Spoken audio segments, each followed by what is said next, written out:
In a corner of northeastern Ohio, you'll find a house of dreams. This is a special place. This is a celebration of football. Just about the greatest dreams a football player could ever imagine having. Dreams of reaching the most hallowed hall this game has to offer. These days, they all find out that the dream has become a reality the same way. A knock comes at the door, and there's that magical instant of comprehension. Wow, man, stop, man. You're kidding. You have made it. Welcome to Cuba. This better not be no joke. They've all made an imprint on the history of the game. And now this hole guarantees that they'll be remembered for as long as this sport continues to mean so much to so many. How bad do you want it today? All these generations, side by side. This right here, this is football heaven. Every year, welcoming in a new group to join them. We'll be there forever and ever and ever. A new class. To join these men is the greatest day of my life. Rightfully taking their place. Yesterday, it was just a dream, but tonight, it's reality. At the Pro Football Hall of Fame. Good evening and welcome to Canton, Ohio, and Tom Benson Hall of Fame Stadium for the NFL's preseason opener between the Jacksonville Jaguars and Las Vegas Raiders. But first, let's meet the Pro Football Hall of Fame class of 2022. This defensive back anchored Green Bay's secondary for 12 years. A member of the All-Decade team in the 1990s, he won Super Bowl 31 and also invented the Lambeau Leap, Leroy Butler.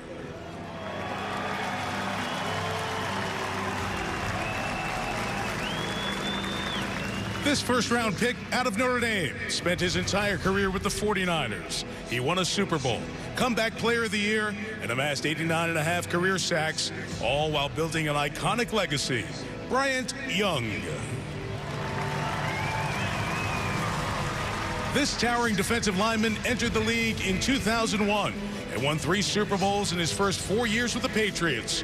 An all-decade team member of the 2000s with New England and Oakland. Richard Seymour.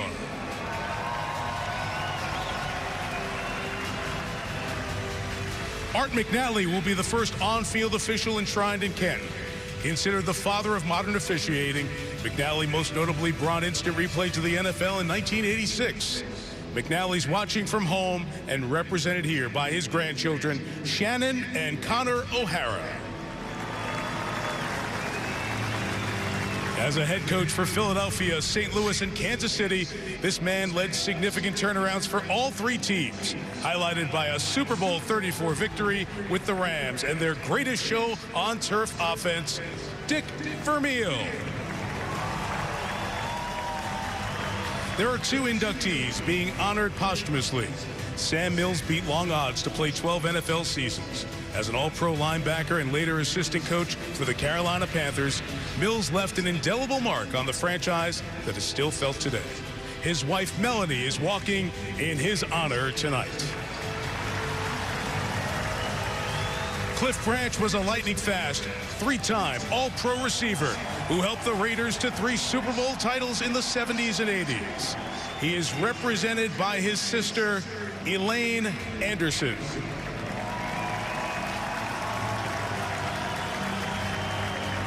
And this man was picked 2nd overall before Jacksonville's inaugural season in 1995 and immediately became one of the best offensive tackles of his era.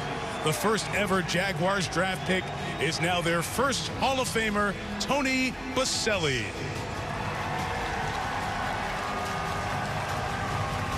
Ladies and gentlemen, the 2022 Pro Football Hall of Fame induction class. They are inducted Saturday afternoon, and tonight, with a little bit of delay, we get the season going. Mike Tirico, Chris Collinsworth, ready to roll. So as we said, some similarities with these teams, both in the AFC, which has a bunch of stacked teams and so good in that conference. I want to start with the Raiders and Josh McDaniels as he inherits a 10-win playoff team. but really could do something special with this group, I think. I think they have big expectations, and deservedly so. They were a playoff team a season ago. They're not rebuilding anything. They signed Devontae Adams. They signed Chandler Jones. This is a team that is competing for a Super Bowl championship right now, and they have the talent to do it. All right, so 3-14, worst record in the league for the second straight year for Jacksonville, the #1 overall pick for the second straight year. But Doug Peterson comes in, and it's a good feel, Chris, I think, that Jacksonville is going into this preseason with. Yeah, you know, it's nice having a coach who's already won a Super Bowl, right? As your head coach, no question. But I think job one for him has been, let's just calm the waters a little bit with this Jacksonville franchise. But he has Trevor Lawrence, who has Travis Etienne, his own teammate with Clemson. You just never know. Could the Jags possibly be that team like Cincinnati a season ago that just shocks everybody? Hey, this is the time. Everybody's got hope and belief. We'll see some of the stars of the future as we honor the legends of the past. We do it in the birthplace of football, Canton, Ohio, as the season begins anew from the Pro Football Hall of Fame.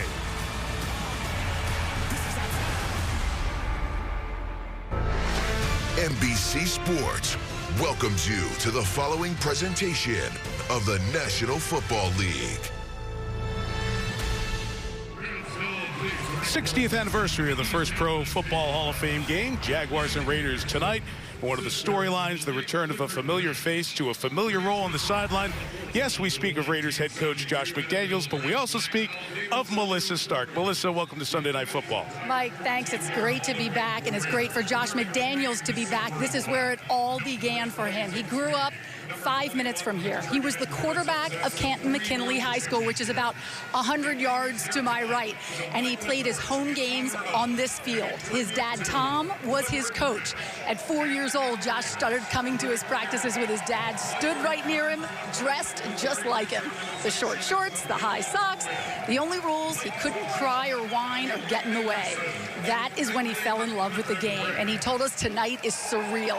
His parents are very nostalgic this week, telling me we blinked, and now he's head coach of the Raiders.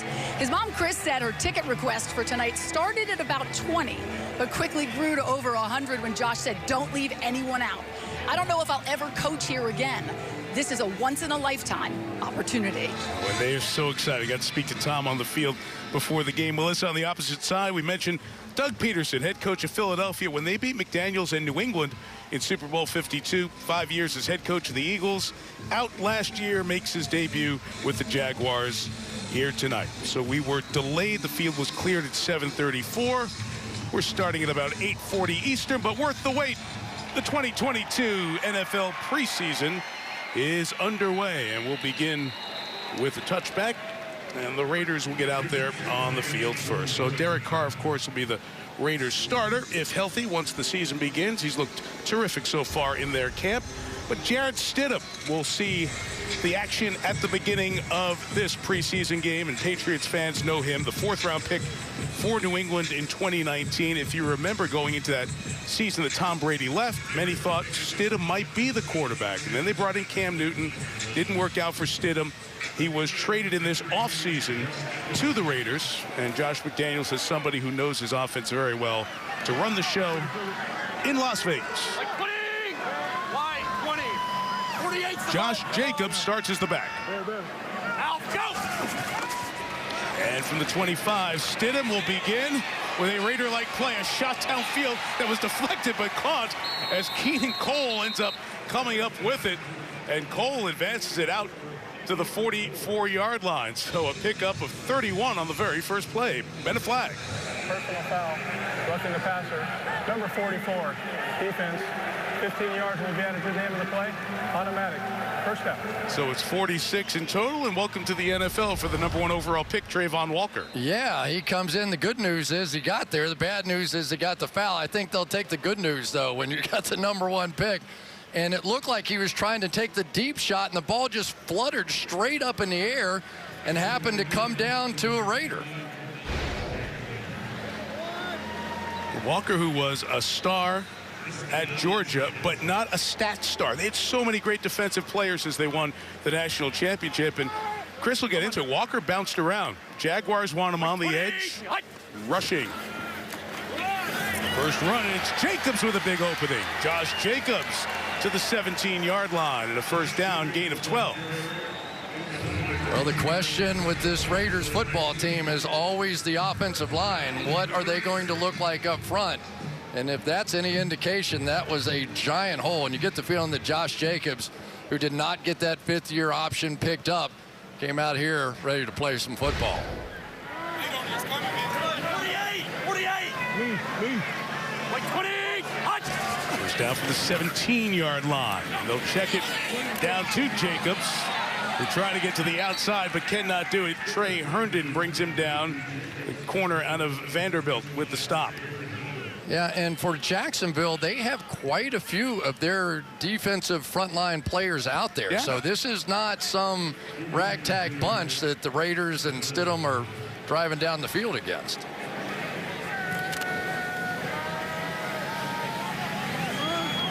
Hey, 48's the mic! Wait, 20! Hot! Second and 10 for Stidham. Jacobs to the left. Got to have an arm tackle and gets 3 yards as he's pushed out of bounds. Here's Chad Muma, one of the draft picks for the Jaguars with that tackle. Yeah, and Chad Muma was a bit of a surprise that he was still there in the draft because they had already taken Devin Lloyd. They traded up in the first round to get yet another linebacker, and yet Muma was so much the best player on the board when he was there in the third round. They went ahead and took him, and they like him. He's very much in the mix to start. Lloyd's not playing tonight. He's the other first-round pick out of Utah. Out, go! 3rd and 7, 5 in the pattern. Stidham inside, incomplete. Contact, no flag. Even though Tyron Johnson, the receiver, was hoping for one, and the Raiders will try a field goal on this opening drive.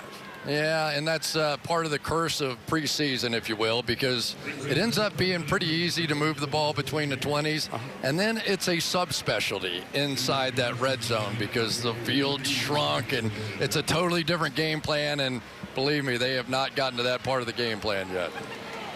Kicking rock solid for the Raiders. Daniel Carlson's been outstanding. Most points scored in the league last couple of years. And his field goal from 32 yards. First point of the season. So good start for this Josh McDaniels era for the Raiders as the Jaguars get their hands on the ball for the first time. Local news, Trevor Lawrence and Derek Carr. Guys who stay healthy, they'll be the starters for the week 1 openers for these teams. Won't see the quarterbacks here tonight. We both have great things to say about what their preseason has been, and we'll share that with you as we go through the evening. You saw Snoop Connor, rookie out of Ole Miss, back deep to receive the Daniel Carlson kickoff, which is short enough to be fielded. And Connor let it bounce in the end zone, and it's a touchback.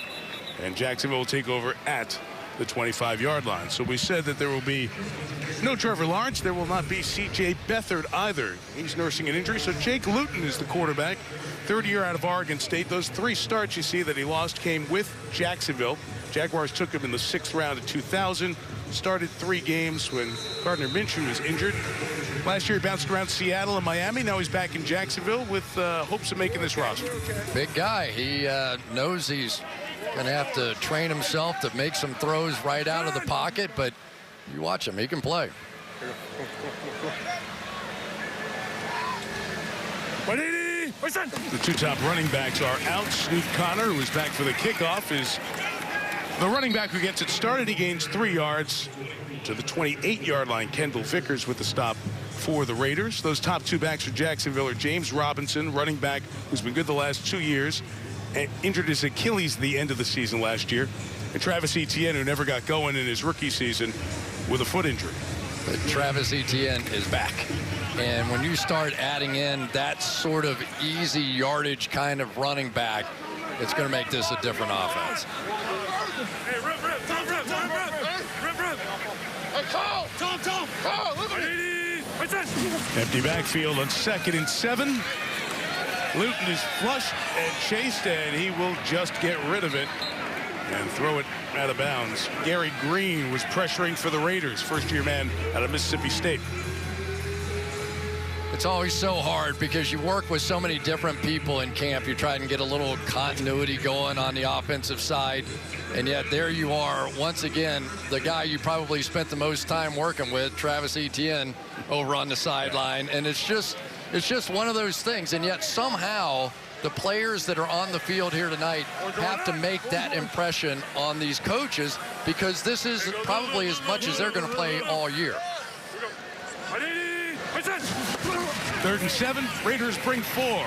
And Luton throws sideline incomplete, trying to get it to a veteran, Laquan Treadwell. Back in the day was a Vikings first-round pick, and it's 3 and out for the Raider defense. It's always that strange time of the game. If you're Derek Carr, you're going, all right, I need to play. You know?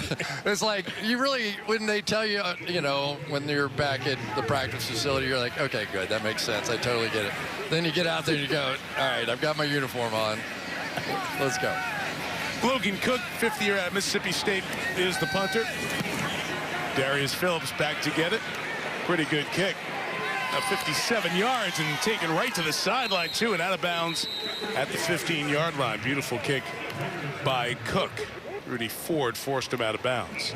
So we alluded to this Raiders season, very difficult season, a lot of tumult. Richie Bisaccia came in, replaced John Gruden after week 5.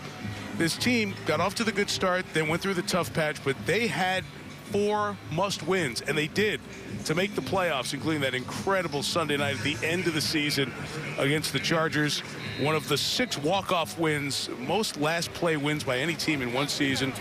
And Mark Davis saw his team go to Cincinnati and lose by 7 to the Bengals in the wild card game. Of course, we know what happened to the Bengals. They ended up getting to the Super Bowl.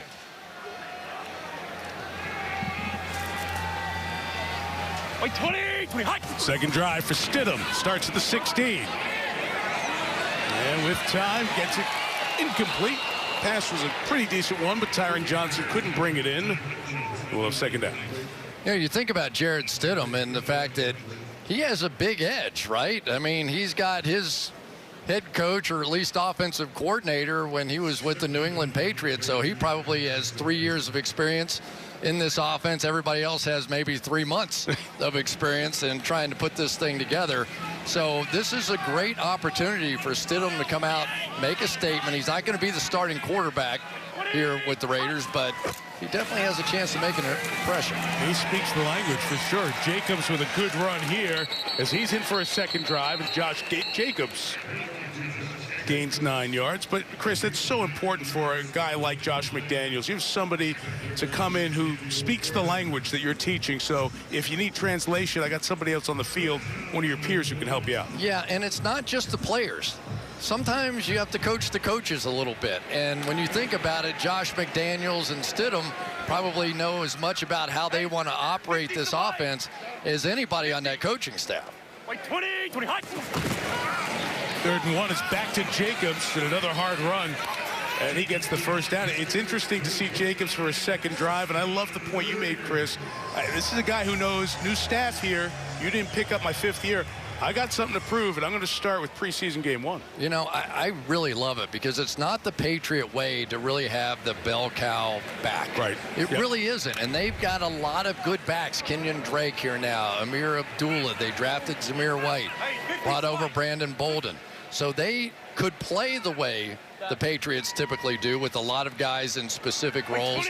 But Jacobs may have another story to tell about that. 29, good throw by Stidham. Will pick up another first down. Foster Moreau, the tight end who did a nice job for the Raiders last year. He caught a career-high 30 passes. And we have a Jacksonville defensive back, Tyson Campbell, who was a high second-round pick a year ago out of Georgia, is shaken up. That's a guy who has played well for them early in their camp. And that's when, as a head coach, you take that big gulp and you go, what am I doing? Right. You know, let me get my guys out of here, because that's what you don't want to see. Corner there, counting on. Injury timeout here in Canton. Tonight, tomorrow, the Premier League season begins on USA. 3 Eastern, a London derby to get it going with Crystal Palace and Arsenal. And then Saturday, Everton take on Chelsea, the Premier League. Once again, back on the networks of NBC. We'll start on USA, and on Peacock on Saturday, you'll see Fulham in action. Shad Khan, Jaguars owner, owns Fulham FC since 2013. The good news for the Jaguars fans, Tyson Campbell got off the field under his own power.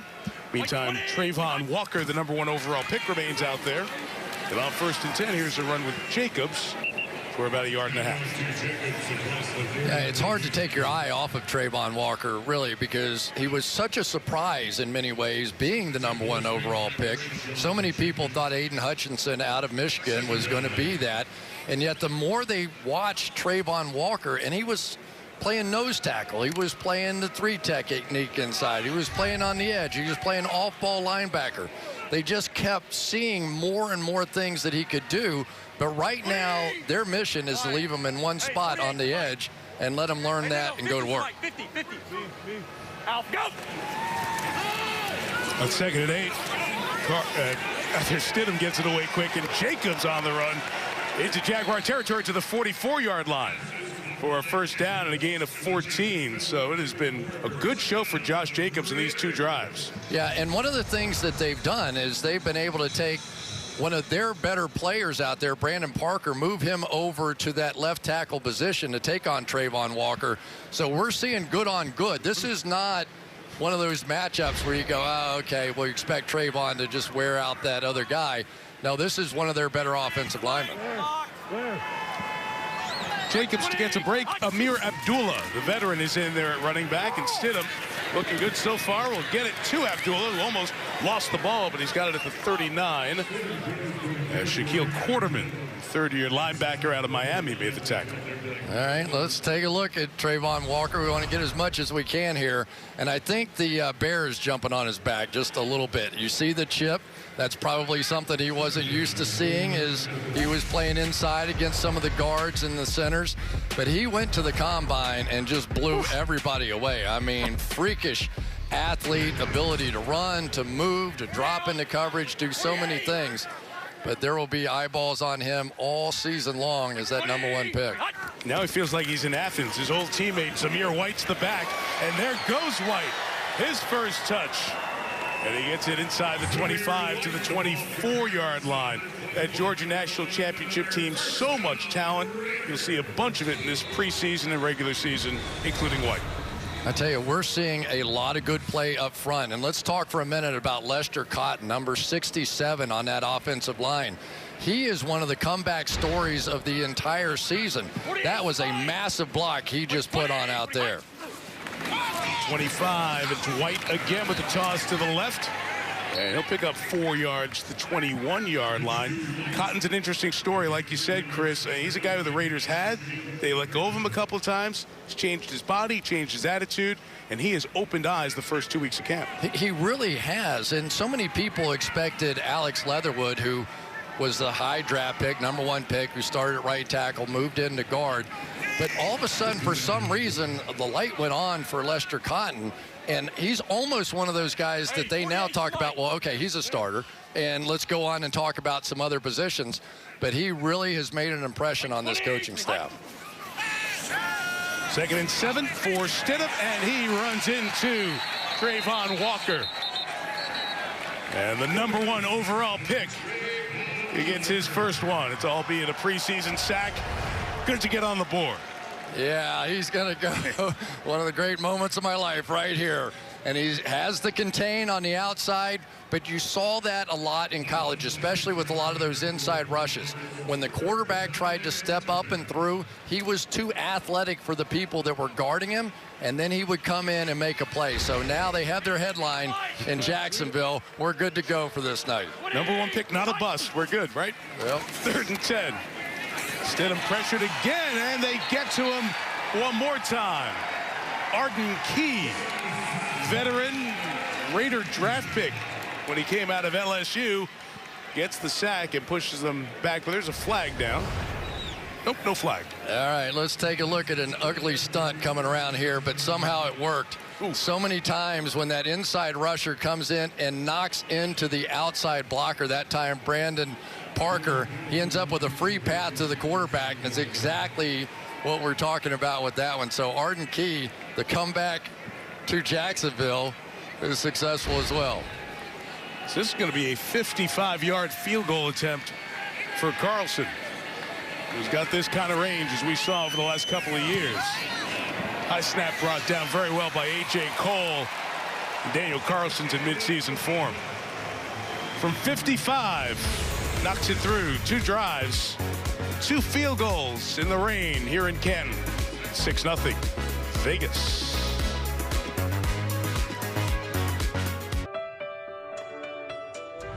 Man, football is a great teacher about a lot of things, about yourself. The responsibility of being a part of something greater than you, being humble and knowing how to handle success, how to be accountable to a team, to your teammate. Football teaches you a lot of those things.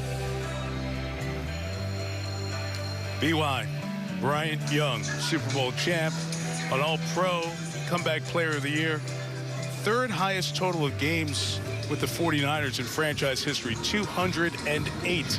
And he goes into the Pro Football Hall of Fame. It was a good one. I called some of his games when he was back at Notre Dame in my early broadcast career, but he was probably as well respected as any teammate. And you've seen throughout the course of his career the amount of respect other people have for him. Great shot at the end of his career, and his teammates taking him off the field on their shoulders. Snoop Connor, the return here for the Jaguars. He'll bring it out to the 25-yard line. And Melissa standing by with Bryant Young. Yes, well, he had 14 dominant seasons in San Francisco, but you are no longer just 49er Bryant Young. You are Hall of Famer Bryant Young. How does that sound to you? It sounds great, and I'm still kind of getting used to it, but I am super thrilled and honored to be here and amongst so many great players that have paved the way and set a standard in our game. Such a unique brotherhood, and got a chance to sit down with a bunch of people and just talk about ball and their time and experience in their journey. And wow, I'm still taking it all in. I'm sure you are. There is an epic photo of you after your final game at Candlestick where you are being carried off the field by your teammates, all 305 pounds of you. Yeah. What do you think about when you look at this photo? Wow, that's such an iconic photo. It really kind of encapsulates everything in terms of what a community we're a part of. And it takes the shoulders of other people to lean on, to carry you. And we do. We stand on those people's shoulders, and we're part of a community. And you just want to make sure that you do your part as a player. You're accountable to that guy, and you play hard for that guy and hope they do the same for you. But that picture really is special to me. Such a moment. Your former coach, the 49ers, Steve Mariucci, said he told me you were to that defense what Jerry Rice and Steve Young were. Let's go back. Actually, let's just go back to Mike real quick. We had a play in the game. Yeah, Melissa, we have a turnover there. It looks like with the Raiders, Jaylen Brown scooping it up, and Darius Phillips had the hit. Let's take a peek as the pass was thrown to Laquan Treadwell. Looks like the forearm is on the ground. Yeah. There was contact on the front end. Yeah, there was contact. So, but the officials typically are going to let that play go, right? And because they can always overturn it. They got it right. Yep. Quick expedited review gets the ball back in the spot. It'll be 3rd and 5 for the Jaguars. And back to Melissa with Bryant Young one more time. All right, we'll pick up where we left off. Mariucci said that you were to that defense what Jerry Rice and Steve Young were to the offense. Very high praise. To what do you attribute your success as a player? You know, for me, it's really just being open to coaching, always not having the answer to everything, remaining just softened and teachable in moments where you know you need to get better. And for me, it was always trying to figure out ways to be better for my teammate, for the organization, and for the players. And I just attribute that to just being open-minded and being teachable and moldable. And for me, I was never satisfied. How could I get better as a player to be better for my teammates and the organization? That meant a lot to me. And I wanted to ask you, because in 1998, you suffered a brutal leg injury, which nearly cost you your career. But you not only came back the next year you were the comeback player of the year. You made the Pro Bowl. Everyone I talked to said you never complained, and you showed so much strength through it all. Where does that perseverance come from? You know, I really had to dig deep down inside and lean on my faith a lot. It challenged my faith. It definitely grew in those moments. And, you know, with the support of my family and the fans, my teammates, the organization, and great medical team, that was a huge part of that. I had to dig down deep. And there were days where it didn't seem like it was getting better, and there was a little bit of light. And I just held on that and kept pushing forward and eventually came out on the other side. All right, well, congratulations. This is so exciting to have all the family members here, and we just wish you the best this weekend. Thank you so much. Yes. Great visit, Melissa. Thank you. Snoop Connor with the carry there. He had a first down carry a bit ago. Nice pass from Jake Luton as we were visiting with Bryant Young for a first down to Marvin Hall as the Jaguars are moving the ball here on their second drive with 2 minutes left in this first quarter. Yeah, Jake Luton with a really nice throw on a few plays prior where he started looking to the right, came back to his check down, and it was one of the things that he talked to us about, that he wanted to be more of that pocket passer. Check out what's going on down the field. Be willing to dump it down to the back, but don't just take off and run all the time like he was early in his career. Connor was going to pop that to the outside, but cuts back inside. Not a lot of room, only a gain of a yard. Let's dig a little deeper here, Chris, because Peterson inherits Luton, gets him back on this roster. When he had those 3 starts, 2 of them were at Green Bay and against Pittsburgh. Tough starts to be thrown in. In that Pittsburgh game, he had a bunch of turnovers, and that was really a lesson that has stuck with him as he prepares for this year. Yeah, it's a weird number to think about, but 2.5 is the number all quarterbacks have to figure out. 2.5 seconds is how long you have to get the ball off in this league. That's why they've all gone to the shotgun, because they don't have time to get it and drop back under center. So a lot of play action, but it looks like Luton is sort of figuring it out here. Shot here for the sideline. It's incomplete. He tried to get it to Tim Jones, a first-year man out of Southern Miss. Darius Phillips was in coverage. Can the quarterbacks like a Trevor Lawrence develop just that second nature of knowing how much time it feels like in 2.5 seconds? Well, I mean, the stunning part about it is in college, it's probably 3.5 seconds. Right. You play on Clemson or Alabama with those great offensive lines, you get spoiled. And then you come here and it's basically shock therapy. A lot of coaches will end up blowing a horn in 2.5 seconds so they know they're going to get a 60-yard shot. Big Brian Santoso got a big leg, long enough to get it 60, but just wide right and no good. The 6'5", 250-yard kicker with the miss there. So the Raiders will take over. 5 weeks from tonight, the season begins anew in Los Angeles. With the script right out of Hollywood, the star-studded Los Angeles Rams are a hit. Confetti flies on their home field. They have won Super Bowl 56.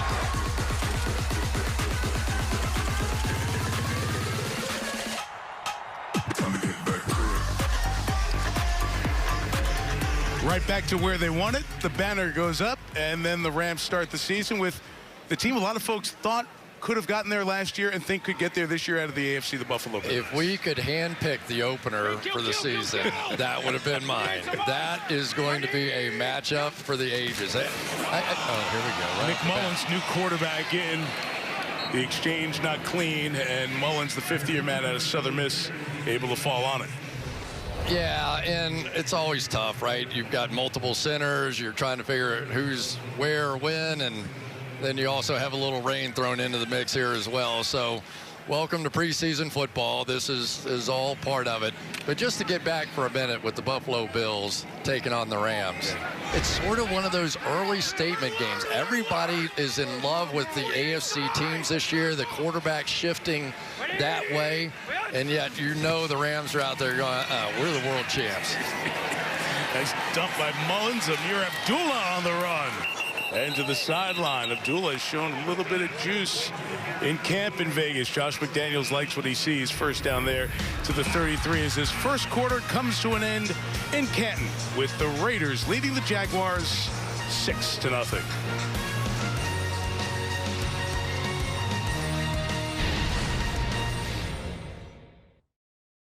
Coverage is brought to you by Geico. Before the second quarter, here's Melissa Stark with the Raiders head coach, Josh McDaniels. Josh, your first quarter back as a head coach. What are your impressions so far? A little sloppy, but we expected that.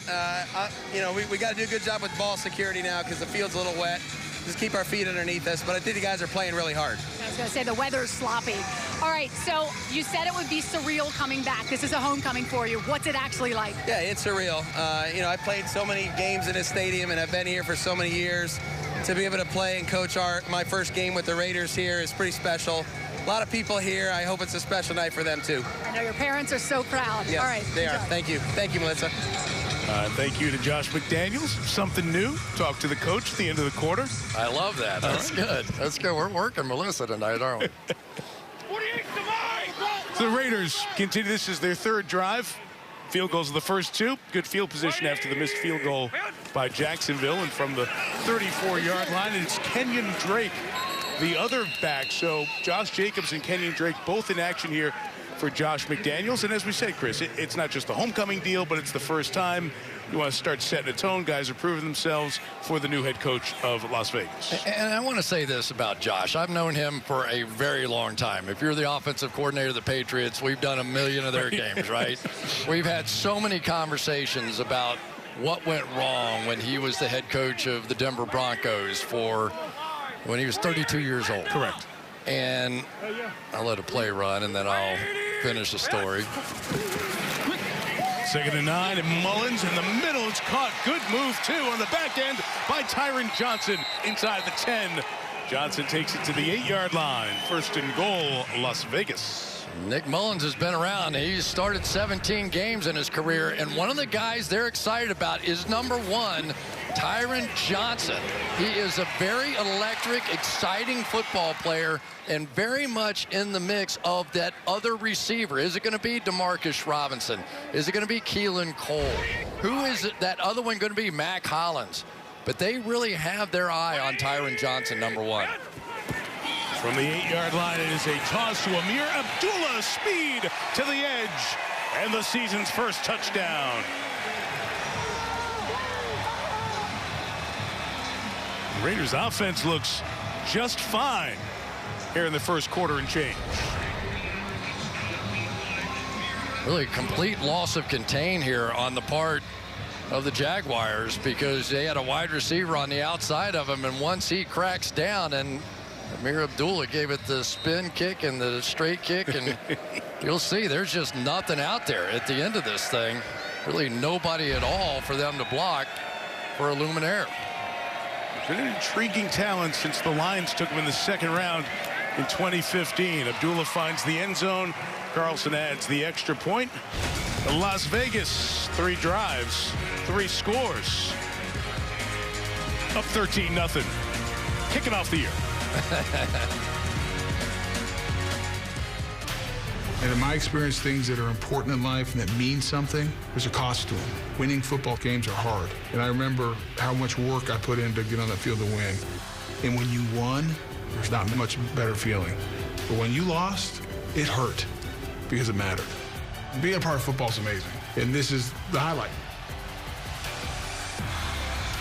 First pick, 3-time first-team All-Pro, 5-time Pro Bowler, Tony Boselli. That Jacksonville franchise, Tom Coughlin built some kind of team right out of the gate. And Tony Boselli was the centerpiece of so much of what they did. Going in the Hall of Fame this weekend. Nathan Cottrell with the return for the Jaguars. He is down at the 20-yard line. And here is Melissa with Mr. Jaguar. The first ever Jacksonville Jaguar inducted into the Hall of Fame. What does this accomplishment mean to you?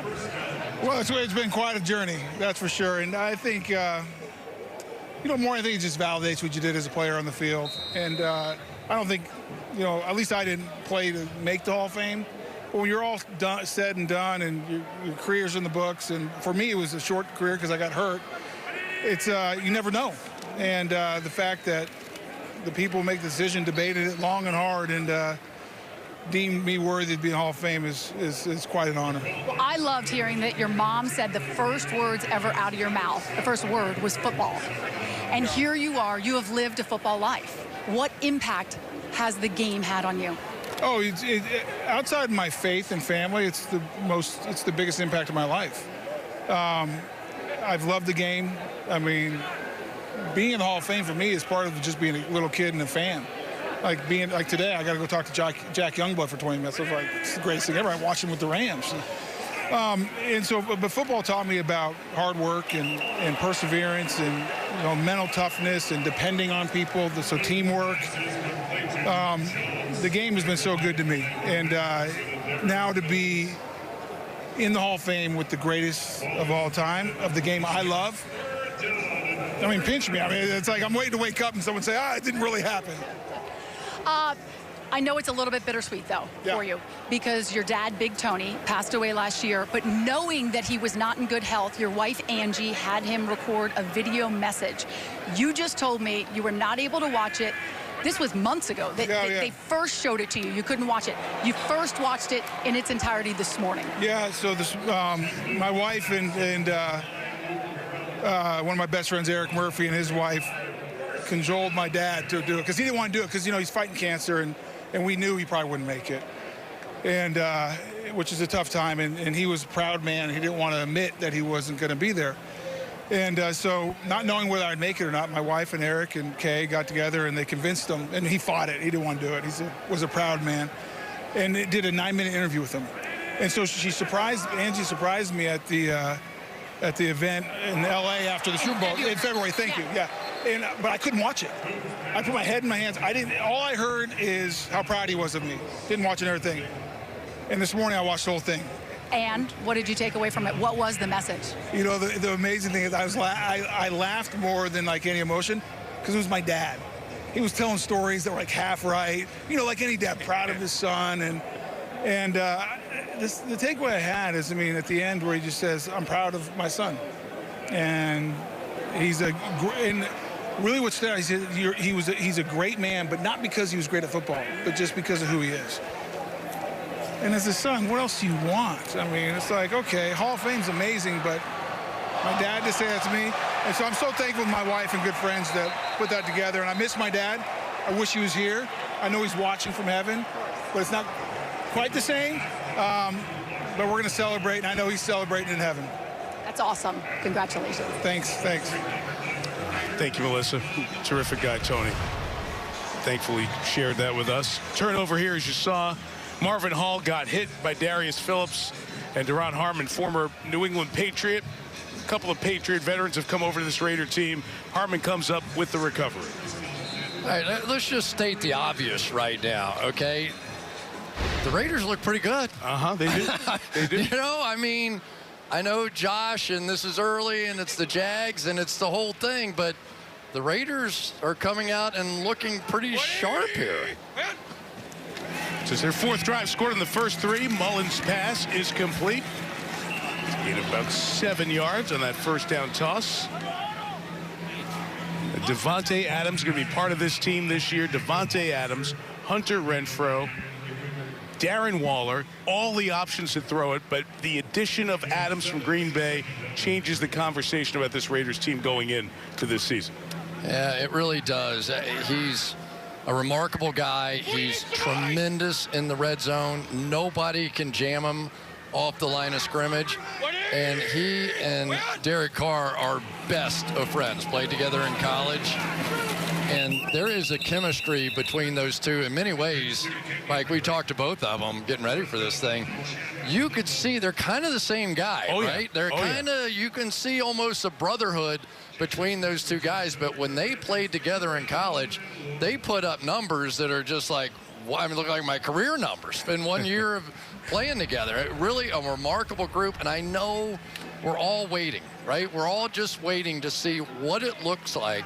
Can they recreate it? And can they become a factor in that division that has been dominated by Kansas City for so long here? 3rd and 1 run for the rookie Zamir White. Be very close to the first down, but going to be about a foot short. Bring up 4th down. Andrew Wingard out of Wyoming made the tackle. So 4th down will be coming up here. Official blew the whistle there, stopped it for a second to check on the Raiders tackle, Jermaine Illuminor. They're going to bring him over there to get a little medical attention. That's something that everyone's very aware about, players and coaches and officials as well. See a guy you're not sure about, let's make sure we get him checked out. Yeah, no question. You know, we're talking about Devontae, and we asked him, you know, why? Obviously, you've got your college buddy here, and Derek, and the whole thing as we get to 4th down. 4th and inches, and Zamir White will get the first down. Good hard run for a couple of yards. Raiders keep this thing going. But he was pretty open.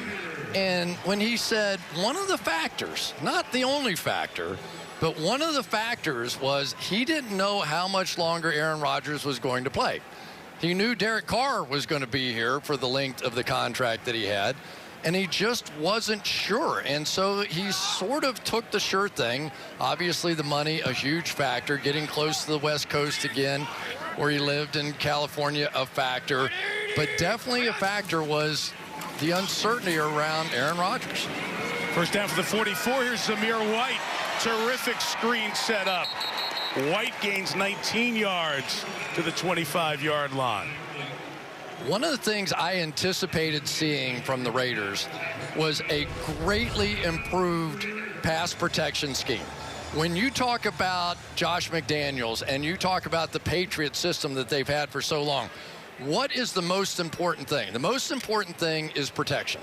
They have protected Tom Brady back in the day forever, that inside-out blocking scheme, and so far it is working right now for the Raiders as well. It looks good. Look at their 3rd-round pick, the rookie center, Dylan Parham in there. It's a flag down as Jacob Hollister catches this one on the sideline. Gained about 3 yards before Wingard tackled him, but Carl Cheffers will have the flag. Formation, offense. Number 10 covered up another eligible receiver. 5-yard penalty.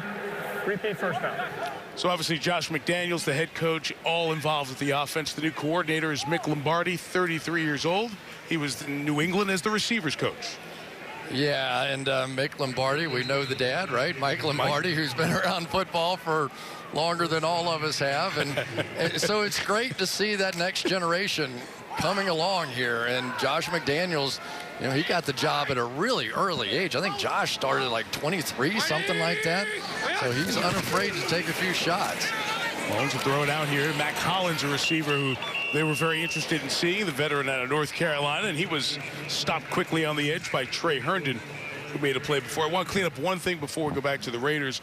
Earlier, we saw Tyson Campbell from the Jaguars, the corner, get hurt. He came back on the field that next drive, so that should make the Jaguars fans feel better. He got right back out there and played a few more snaps. Here we go with a little empty look. So Josh McDaniels doing exactly what he did in New England, throwing everything at this defense. On 2nd and 16, Mullins directing traffic. An incomplete. Keelan Cole couldn't make the catch. Going to bring up 3rd down. I wonder if Doug Peterson's going over there like, wait a minute now. We had the phone call, and we agreed we're going to keep it really basic and really simple. And here you're coming out in every formation that I've ever seen in football's history. Well, he and Josh did speak about how to handle this. Is, as most of you know, it's the extra preseason game. Everybody else has 3 preseason games. These teams have 4, and they spoke and just said, well, we're going to keep this pretty basic here. Remember, they play later on in the regular season. So yeah, that's what they used to do at the Pro Bowl too, right before the fake punt hits you.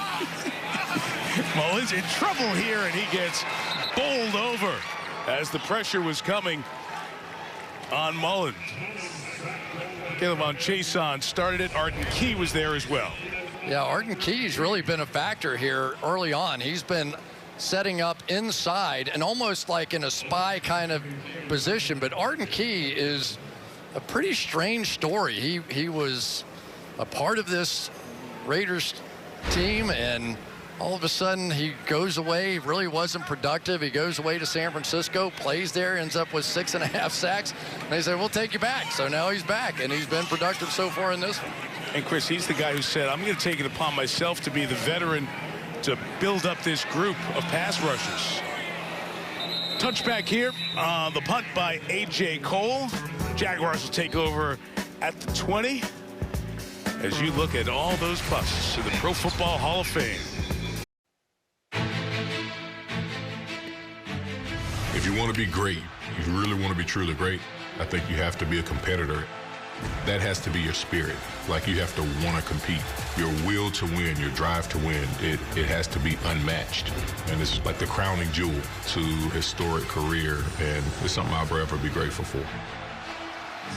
So many terrific players on those Super Bowl Patriots. The first part of the run, Richard Seymour honored 3 times a first-team All-Pro selection. Remember that 2000s All-Decade team. Long and very successful career.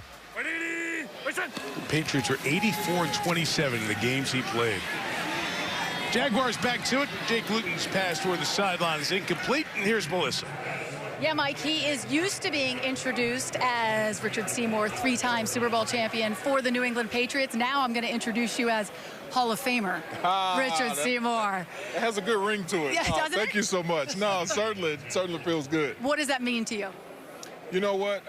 To say I'm honored doesn't begin to quantify the depth of gratitude that I have for what this really means to stand alongside some of the greats. You know, this honor is truly my legacy, and to be able to share that this weekend with so many family and friends. My kids are here, my wife, my mom. Like, so many people flow in town to support you. I could just go on, so you better get the mic. Okay, all right, so let's go back in time, because Bill Belichick drafted you 6th overall in 2001 out of Georgia. You were his very first-round draft pick, and then the dynasty began. Yes. Take us back. What was it like to be part of those early years? Well, you know what? I came in as the young guy. And I was very fortunate to be joining a veteran group, and they really taught me what it meant to be a pro. And, like, to come to a team that, even when you think about Robert Kraft, and when he bought the team, and that, like, he's the quarterback that had the ultimate downfield vision, because he strategically placed Coach Belichick, you know, every piece of the organization that we needed to succeed. And so I'm a firm believer that leadership starts at the top. He's the visionary. Coach Belichick is a mastermind. And so for him to draft me 6th overall out of the University of Georgia, it's humbling. It worked out. Certainly did. Belichick, when he was asked what makes you a Hall of Famer, he said one word: everything. In fact, Belichick and Tom Brady both wrote letters endorsing you for the Hall of Fame, and Belichick said in it, we don't win those 3 Super Bowls without him. And Brady said he is the perfect Patriot. Wow. When you hear that, what goes through your mind? Just the gratitude, the humility, because like I said, I was the young guy, and to learn under so many veterans that taught me so much, from Brewski, Vrabel, you know, you just name it, like, all of those are my guys. And I feel so blessed and honored. And like I said, to be able to share that with so many, you know, like I said, this weekend really isn't about me. You know, this weekend is about so many that is, and even I'll say this, to be here at the Hall of Fame and to listen to so many of the greats that I admired growing up, and to be in the room with those guys and share the stories. And I'm just really, like, just sitting there like a kid, you know, in an ice cream store. So it's, you know, to say I'm honored, you know, is an understatement. It's awe-inspiring. And we have to point out, as we throw it back, congratulations to Mike. He obviously finished his career as a Raider. Yes. Here tonight, but you mentioned the Patriot days and 2 guys who will be enshrined in the Hall of Fame. The quotes as the letters were written to the selection committee from Belichick: unquestionably key player. Don't believe we would have won the 3 championships without him. And from Tom Brady: faced him every day in practice, a menace, cornerstone of that Patriots dynasty, deserves to be recognized, and is, for his contributions here in the Pro Football Hall of Fame. 4:55 to go. Someone ran out on the field as they get rid of him. You got a story about Seymour? A little bit. I asked Bill Belichick about him, and he said, without question, the most coachable guy I think we ever had. You know how many sacks he had in college? 1. He had 1. He ended up with 57.5 and went into the Hall of Fame. He says he's a guy that just knew that he had to pay attention, that he was willing to learn, he was willing to be coached, and the improvement that he showed during the course of his career led him to the Hall of Fame. Jarrett Stidham came back in the game for this drive. His throw is out of bounds and incomplete as Keelan Cole was covered. So Stidham comes back in this one after we saw Mullins for a couple of series. the former Patriot, comes back in. You know, and just the thought on Seymour there, and we're talking about the Patriots and a lot of the team stuff. It was the collective. They had so many guys who were good, but now I think we're going to start to see the recognition of the individuals who were just a notch above, the guys who were truly the best of, and here's one of them honored this week. Hey, let's throw Rodney Harrison out there as well, sir. right? Yes, sir. I mean, he was a cornerstone of all those teams, and they remind me a little bit of the Miami Dolphins team, the no-name defense that didn't get a lot of recognition individually. Eventually, they finally did, but, you know, this is a defense that really did carry them to those championships. Stidham's pass to Tyron Johnson was incomplete. Johnson was working the sideline, taking a peek at it as they head off the field, looking at the big board, see if it was a catch or not. Let's look at number 1 on the sideline. Yeah, well, that's part of the issue. I don't think there's any question at all about Tyron Johnson and his physical skills, but he's just hasn't been developed as a receiver.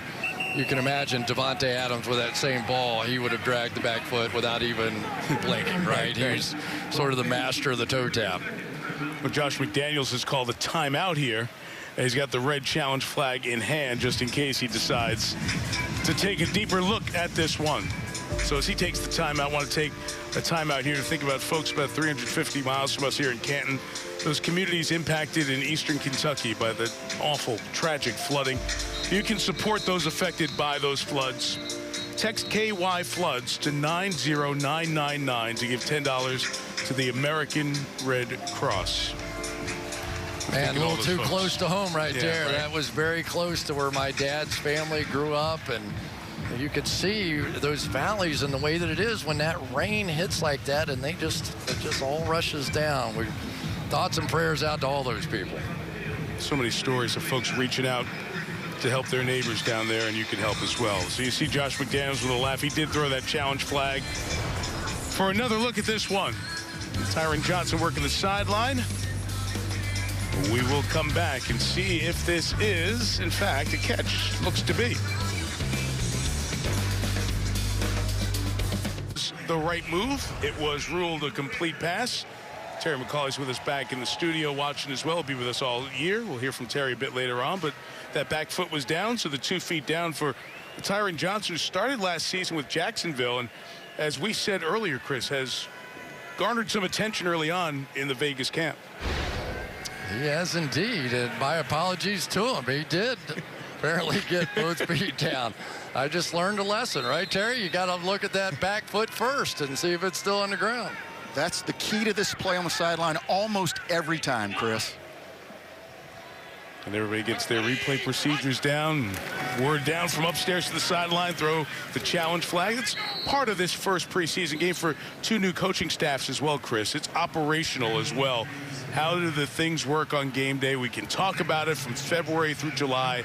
But when the clock's moving, there's an opponent out there. Now we figure out if it's going to work. I bet you Josh couldn't wait to throw that flag. You think? I mean, you know him. Here he is in his home stadium. He played high school football. He wanted to get involved. And then it was a great opportunity. Good job by the guys upstairs to see that, right? That wasn't obvious, except to Terry.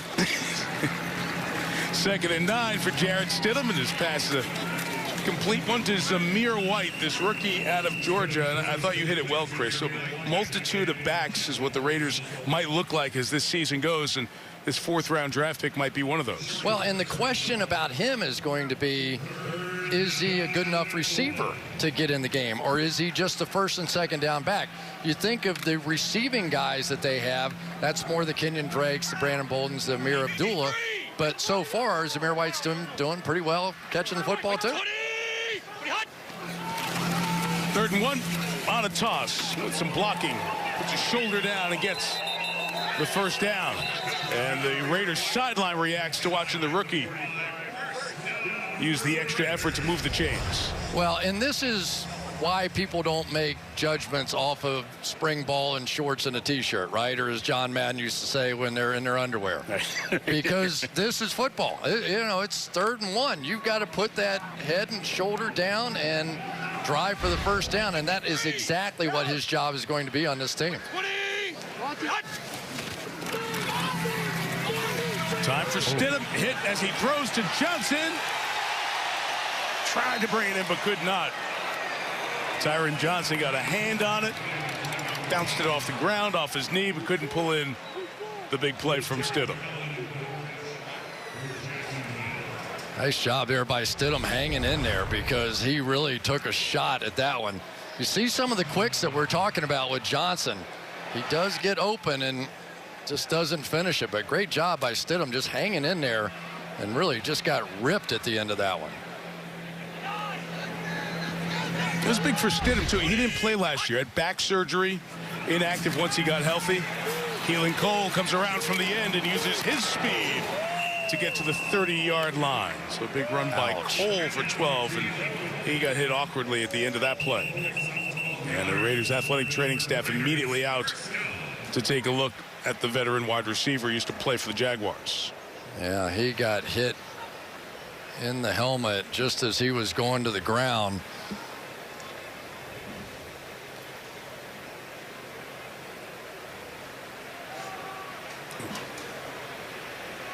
Daniel Thomas, the safety. Terry, that's got to be, right? Helmet-to-helmet stuff there? It absolutely is. He lowered his helmet to make forcible contact to the runner. That should have been a 15-yard penalty for use of helmet foul. So they look at Cole, and we'll step out for a moment. All got their look in the Hall of Fame yesterday when they arrived here in Canton. And the best news is we return here was Keelan Cole getting up, walking, exhaling, and most importantly smiling, as he's going to get further medical attention on the sideline. They look at him, but it's great to see him get up and walk off after that scary hit.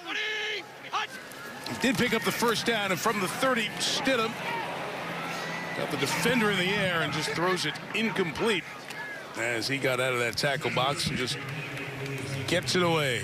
Chapel Russell out of Temple at the pressure. Yeah, I think that Jacksonville's seen enough points. They're starting to bring their own blitz package out here, and it's one thing to lose a preseason game, who cares? But you want to establish something, right? You've got a new coach, you want to impress the guys, you want to get after them a little bit. It's like, okay, we're not this is time to go fire a few bullets ourselves. Here's Drake. It bounced to the outside for Kenyon Drake. Russell makes that tackle, a gain of 4, and that should take us down to the 2-minute warning.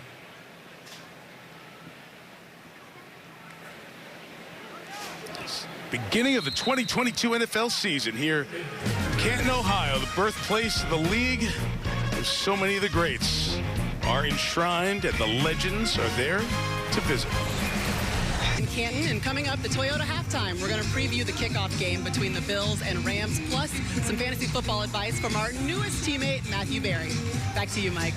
All right, Maria, thank you. Great to have Matthew here as part of our team as well. Good to see the whole Football Night in America crew on hand as well. Welcome to Jason Garrett.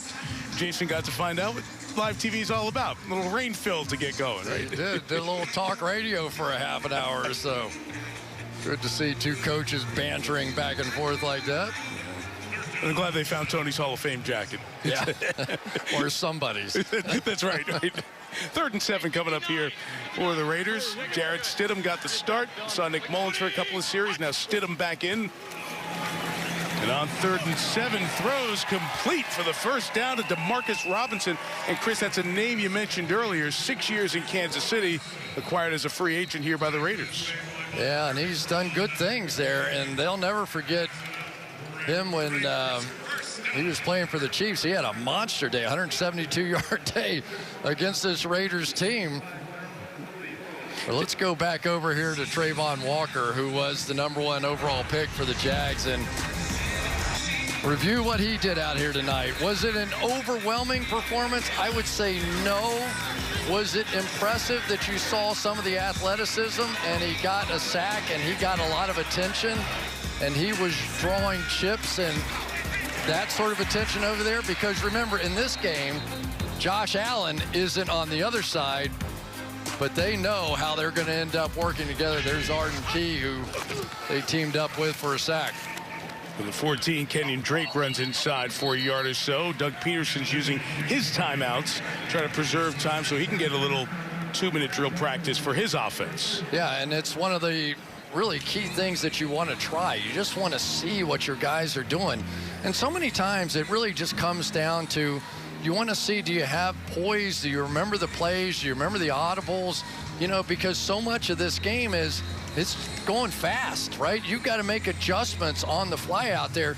And you want to find out who the guys are that can make those kinds of adjustments and not mentally break down. And you can only do it so often against your guys. It's so nice to do it against somebody else and another team. That's why it's become vogue. So many teams practice against another team at some point in the preseason. You know, it's one of the things I like playing in these early preseason games, just to get hit once. Not too hard, just to get it over with. You know what I mean? Because you really don't get that in practice. So you just wanted to get hit once? Yeah, sort of brushed. You know, not even a solid hit, just sort of brushed. And then you knew you were good.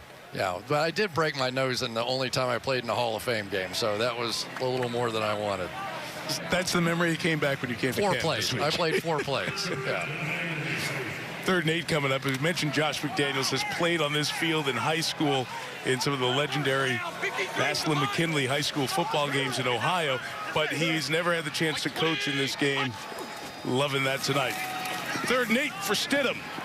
He's flushed. He's got space to run for the first down and run for the touchdown. Jarrett Stidham's had a very good half in his Raider debut.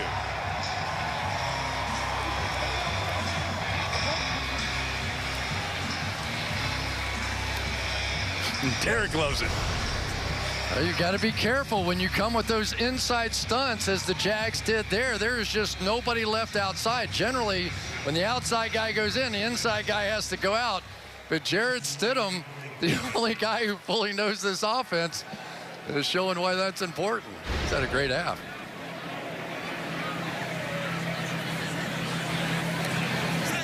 Daniel Carlson for the extra point. And the Raiders take a 20-0 lead. Well, this is a town of great football and great football moments. And one of the greatest moments in NFL playoff history was called by one of the legends of the broadcast industry.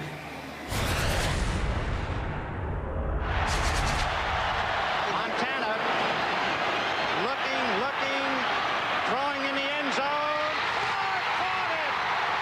Dwight Clark!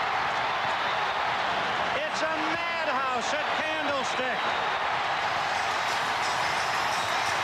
The great catch narrated by the great voice of Vince Scully, who, of course, was for so long the lead voice of the Game of the Week in the World Series, the NBC baseball coverage, and obviously the legendary decades-long career as the voice of the Los Angeles Dodgers. Just kind of hit you real hard when you found out a couple of days ago that Vin passed away in Los Angeles, and Vince Scully's voice is heard in the Hall of Fame as you travel around, and they have this exhibit inside in Canton of the fantastic finishes. And the catch. Yep, that play. Dwight Clark. Vin called that one in the booth. How would you describe his style? It's so unique, right?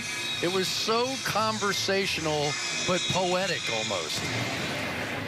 No one, and I mean no one, told the story like Vin Scully. Cottrell with the return for the Jaguars down the sideline to the 27-yard line. No matter the sport, whether it was football or baseball or even golf. Vin did golf called the Masters, as a matter of fact, among the different sports he covered. And no one could tell a story, and the timing of Scully's stories, and he just reeled you in, and just a legend. And there's so many people in Los Angeles talk about how Vin Scully's voice is, and will always be Dodger baseball. 2 balls, 2 strikes, 2 outs. Deuce is wild here for the Dodgers, right? I mean, they just had so many great, clever phrases. Settle in, just the start of things in the first inning. Late arriving crowd. We can go all night. You saw Cottrell holding his wrist as he went off, so we'll see how the Jaguars can piece together a look at a 2-minute drive. The first pass is a great start to it. Luke Farrell, a tight end, has caught a couple of balls. The 5th-year pick last year out of Ohio State. Big grab on that one.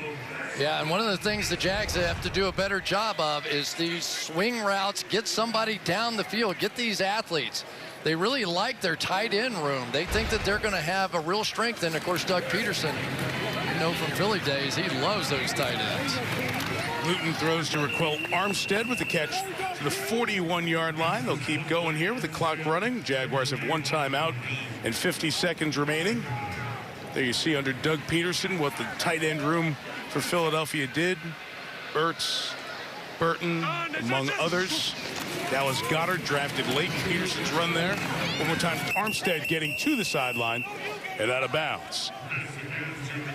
And the value of that, Chris, for Trevor Lawrence, for a young quarterback, having a quarterback, head coach who thinks about that tight end room and wants to get them the ball.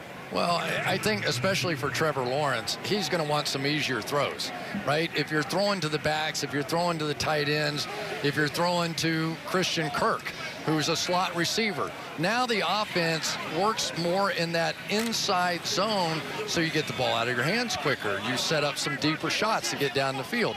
And we haven't even talked about some of the people that they've signed. They spent more money than anybody in free agents. Ever, right? Yep. They had a year. 3rd and 2. And the throw by Luton is complete. And on the run with a flag down is Jeff Cotton Jr., first-year man out of Idaho, taken off, but a penalty marker down and a Raider down as well. Holding, number 76, offense, 10-yard penalty, 3rd down. Bryce Cosby for the Raiders, the rookie out of Ball State. Defensive back was down and quickly came out to check on him.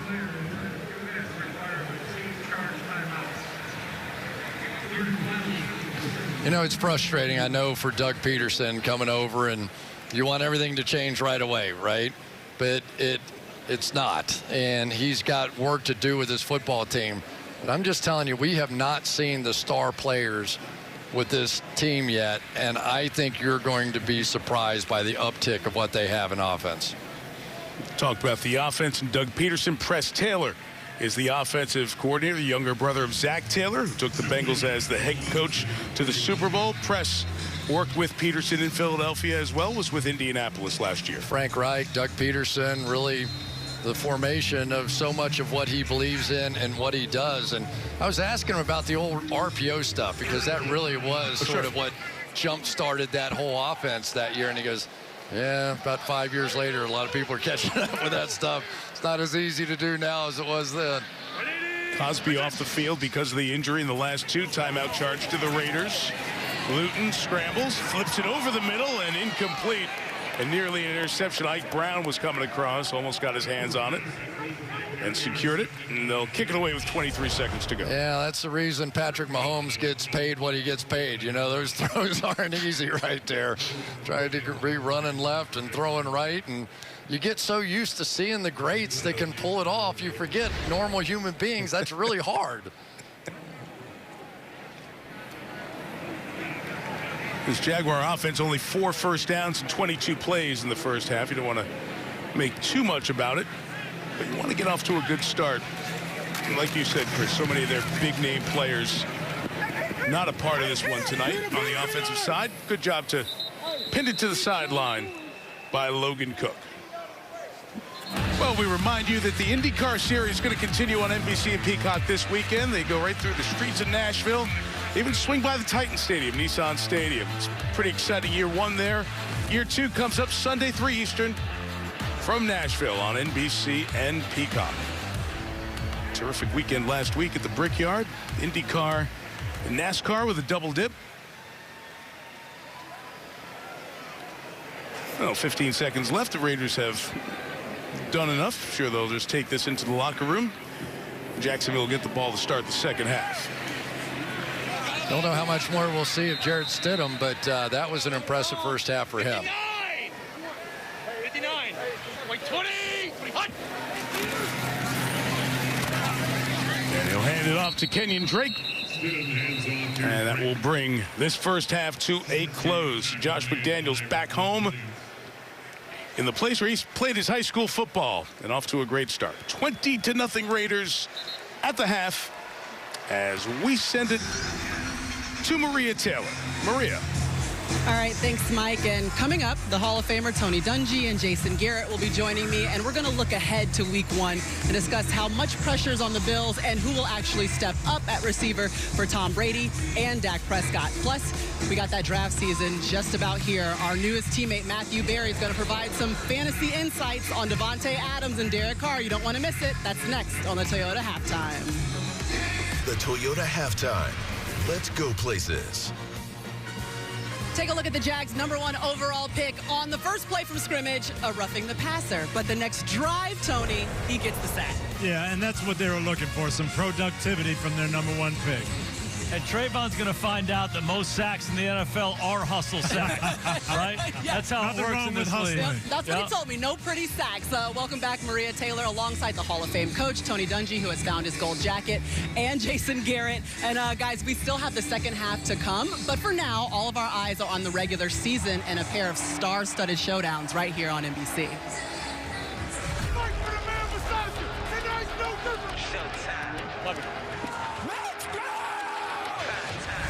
Let's go. Stay locked in now. The Rams running down to celebrate with a defensive play. And guess who? The Rams have sealed the deal. What a play by Josh Allen. Unbelievable. Let's go. Fire the cannon. When I lose, this is my moment you will not forget. It's showtime, like pride time. Let the games begin. Victory! Unbelievable, man.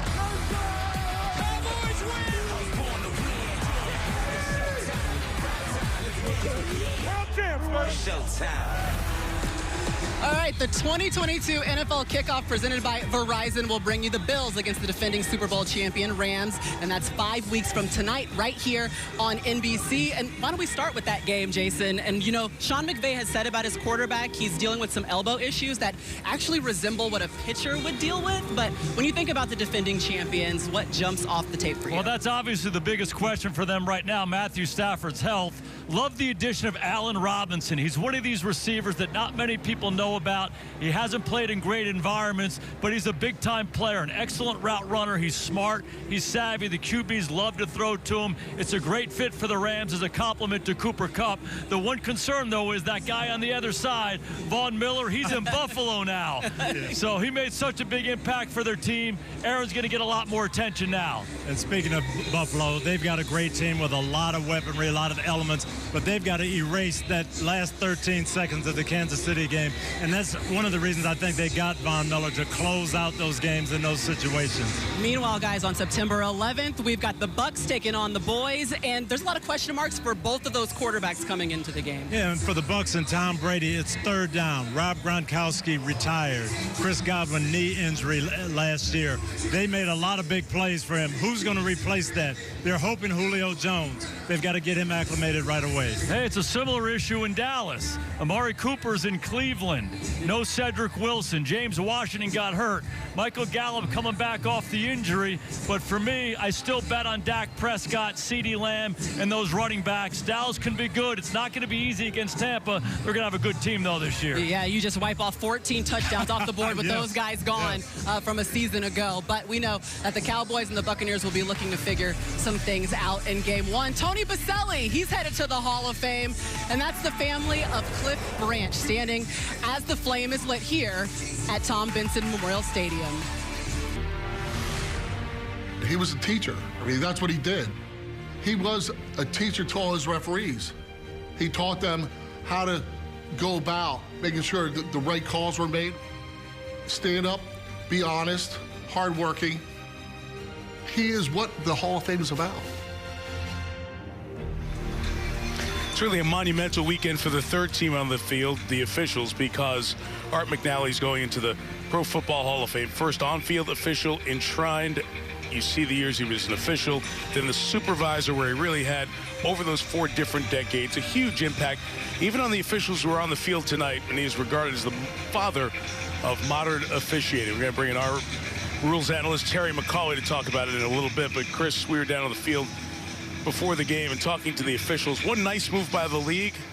Every official is the most experienced in terms of years in the NFL official at his position here tonight. It's an honor to celebrate the impact of Art McNally. Yeah, and Art McNally, they loved everything about him, nothing but praise, and they said he's maybe the worst post-game driver in the history of referees. So he took out a mailbox in New England. So I'm just reporting the facts here. That's all I'm doing. Willie Johnson, the return. And bring in Terry McCauley. Terry, Art had an impact on your career as well. What can you share with us? Absolutely, Mike. Throughout my entire career, Art was still a very formidable presence, as well as so many other officials. As we heard from Art's son, he was a tremendous teacher. I mean, when Art was with you, you stopped talking and you started listening, because in those few minutes or those few hours, you were going to learn more than you could possibly ever learn otherwise. So, Art, I know you're watching.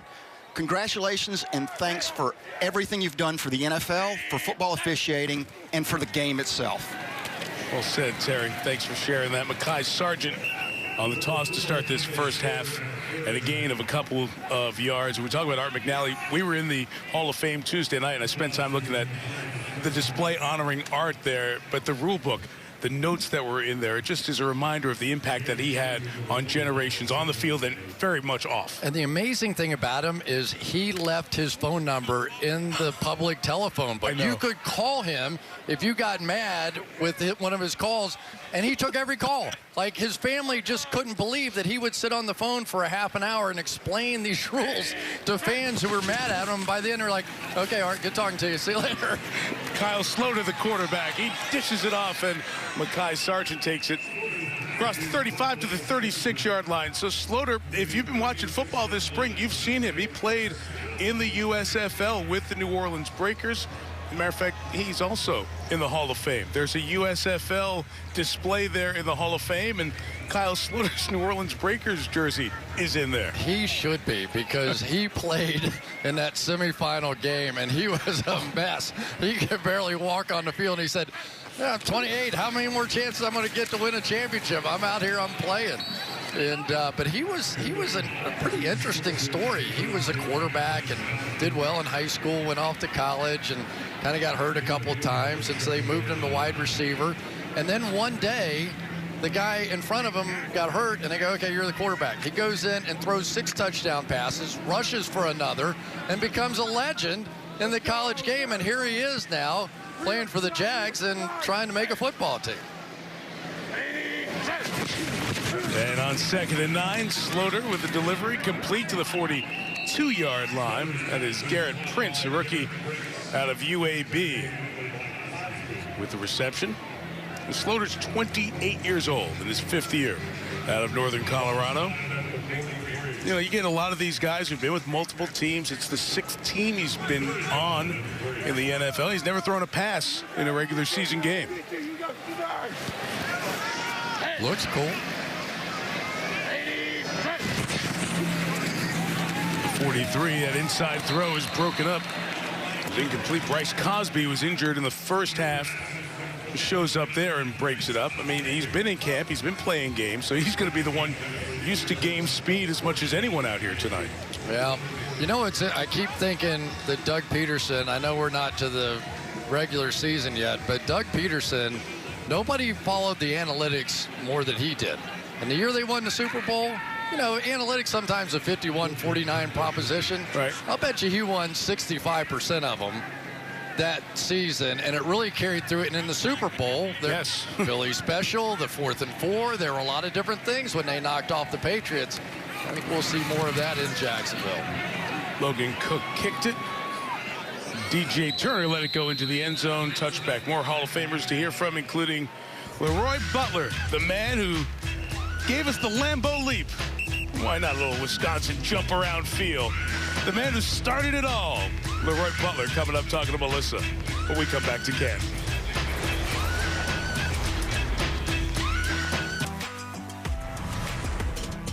My grandmother, she said, you have a unique ability. You can block out negative stuff. People just say, you're never gonna make it because you're poor, and you're not real big, you can't run. I smiled all day. I'm gonna be the one to make it out of the projects. From the Jacksonville area, so appropriate. The Jaguars are here, and Leroy Butler is going into the Hall of Fame this weekend as well. Zamir White to carry for a couple of yards. Super Bowl champ, 4-time first-team All-Pro, all-decade team of the 90s. The man of the Lambeau Leap is with Melissa. Well, Mike, Packers Hall of Fame general manager called him the quintessential safety. He said you had no weakness. Here you are in the Hall of Fame. When did that sink in? Lee Rimmel told me about it a long time ago when I made all-decade. He said, one day you may make the Hall of Fame, and I started to think about it at that point. But for the most part, having great teammates really makes it a lot easier. Inventor of one of the greatest traditions in the NFL. You told me you remember that day so clearly of the Lambeau Leap. Yeah. Take us back. Well, Mike Holmgren told all defensive players never lateral the ball, but it's Reggie White, right? Reggie White laterals the ball. And here's the best celebration because you need the fans. And shout out to Robert Brooks because he made it famous because he actually named it Lambeau Leap and wrote a song about it called Jump in the Stands. So shout out to Robert Brooks. And you said it was because you wanted to show the fans how much you loved them. All right, you grew up, you had so many challenges as a child. You had club feet, you were pigeon-toed, you were bullied, you faced poverty, but there was one person through it all that encouraged you, told you you could be anything you wanted to be, your mom, Eunice. Yeah. Just talk about what that meant to you. I don't think people realize if you're a parent with special needs kids, you have to help them with their dreams. And my mom told me I could play in the NFL. I was 8 years old. So my uncle, Charles Durham, he also told me when people bully you, ignore them and just continue to do the dream because no one's going to believe it because you come from poverty. So it really worked out. You told me you weren't that athletic, but coaches loved you at that point because you had a great smile. Well, we know your mom's looking down on you tonight, and you told me you started writing your Hall of Fame acceptance speech 13 years ago in 2009 with your mom. Yeah. It was her advice. You wanted to do it? Yeah, I say, Mom, that's kind of narcissistic to write a speech and I haven't even been a semi-finalist yet. She said, I don't even know what that means, but let's be prepared. You want to be prepared. You want to thank people in groups. I want you to have the shortest speech in NFL history. And we kind of shaped it. 90% of my speech you will hear on Saturday is from my mom. And take us back to 1990 draft night because you have an incredible story. You had one phone in the house. Yes. Your sister was on the phone, so the line was busy. Yeah, my sister Vicky, shout out to my sister. But she was on the phone, the line was busy, we had a rotary phone. And when Bob Harlan and Lee Rimmel called me, I thought God was talking to me. Because at the time, I was a huge Cowboy fan. And I wanted them to draft me, but they didn't. But the Packers saved my life and my career, giving an African-American in the inner city in the projects. The entire neighborhood, Melissa, went crazy, and they're still going crazy now. But the 49ers called and you missed it. Yes. They tried to call back, but the line was busy, so I could have been a 49er. I mean, hey. Well, it all worked out all right. Yes. All right, and the guys are going to love this, Mike and Chris. From a Hall of Fame player to a Hall of Fame chef, you have a cookbook coming out. And I said, you guys, are you really a good cook? He goes, what do you think? What'd you tell me to that? I'm an executive home chef, okay? I don't grill. I'm in the kitchen, okay? So me and my 6 daughters are working on a cookbook right now. Leroy Butler's leaping into your kitchen again, but this time he's bringing his kids. And as we throw it back, your best dish. Mac and cheese. This to America. I make the best mac and cheese ever, okay? Don't even sweat it. Don't even stay out my mentions. It's all me. Congratulations. Thank you so much, Melissa. I really appreciate it. He's the greatest. I'm telling you, as a player, he was the greatest. Now he's the greatest. There we go, mac and cheese. That's not it. That's not it. That is clear. That's what they feed us. That's leftover from the booth halftime mac and cheese. That is not. Oh my gosh, I have so many great memories of interviewing Leroy Butler. And you know who loved him? Howie Long. Howie Long thought that he was one of the best pass rushers in the league. And I say, yeah, he's one of the best pass rushing guys on the outside. And I said, no. I know pass rush moves. This guy has some of the best pass rush moves in all the league. And he was always the one that told Brett Favre, and we should have asked him this thing. Brett Favre, he's like, Brett, I don't care if you throw an interception. We'll get the ball back. That's our job. You go out there and sling it. Well, I think Brett took it a little too seriously. He was willing to, I was going to say, he found the right guy to tell that to, throw right? it around a little bit, yeah. Kyle Sloter's pass is incomplete here on 2nd and 4. Bring up 3rd down.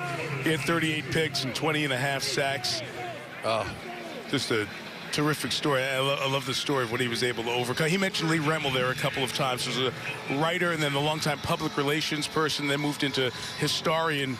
status, the team historian for the Green Bay Packers. Lee passed away, but they named the press box at Lambeau after Lee Remmel. His presence in that Packer organization as a writer and then in public relations was so vital. I think they'd make Leroy Butler the historian now. That's right. Sloter is sacked. The good pressure from the Raiders inside. Kendall Vickers getting in there for the sack. A third-year man out of Tennessee. Been a Raider a couple of years now. Now the Jags can kind of get it going a little bit, and then it just sort of stops. The new system, they're going to go.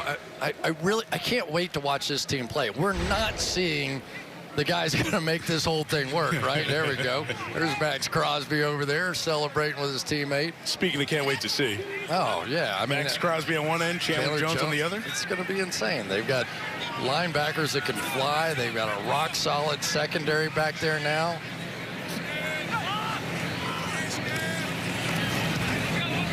Chandler Jones did not make the trip here. Logan Cook kicked it away, tried to get it over by the sideline. It dies there at the 4-yard line. So we'll have a long field for the Raiders halfway through the quarter. Oh, midseason form, Wendell Stevens and audio. That's the OJs who went to high school right here in Canton.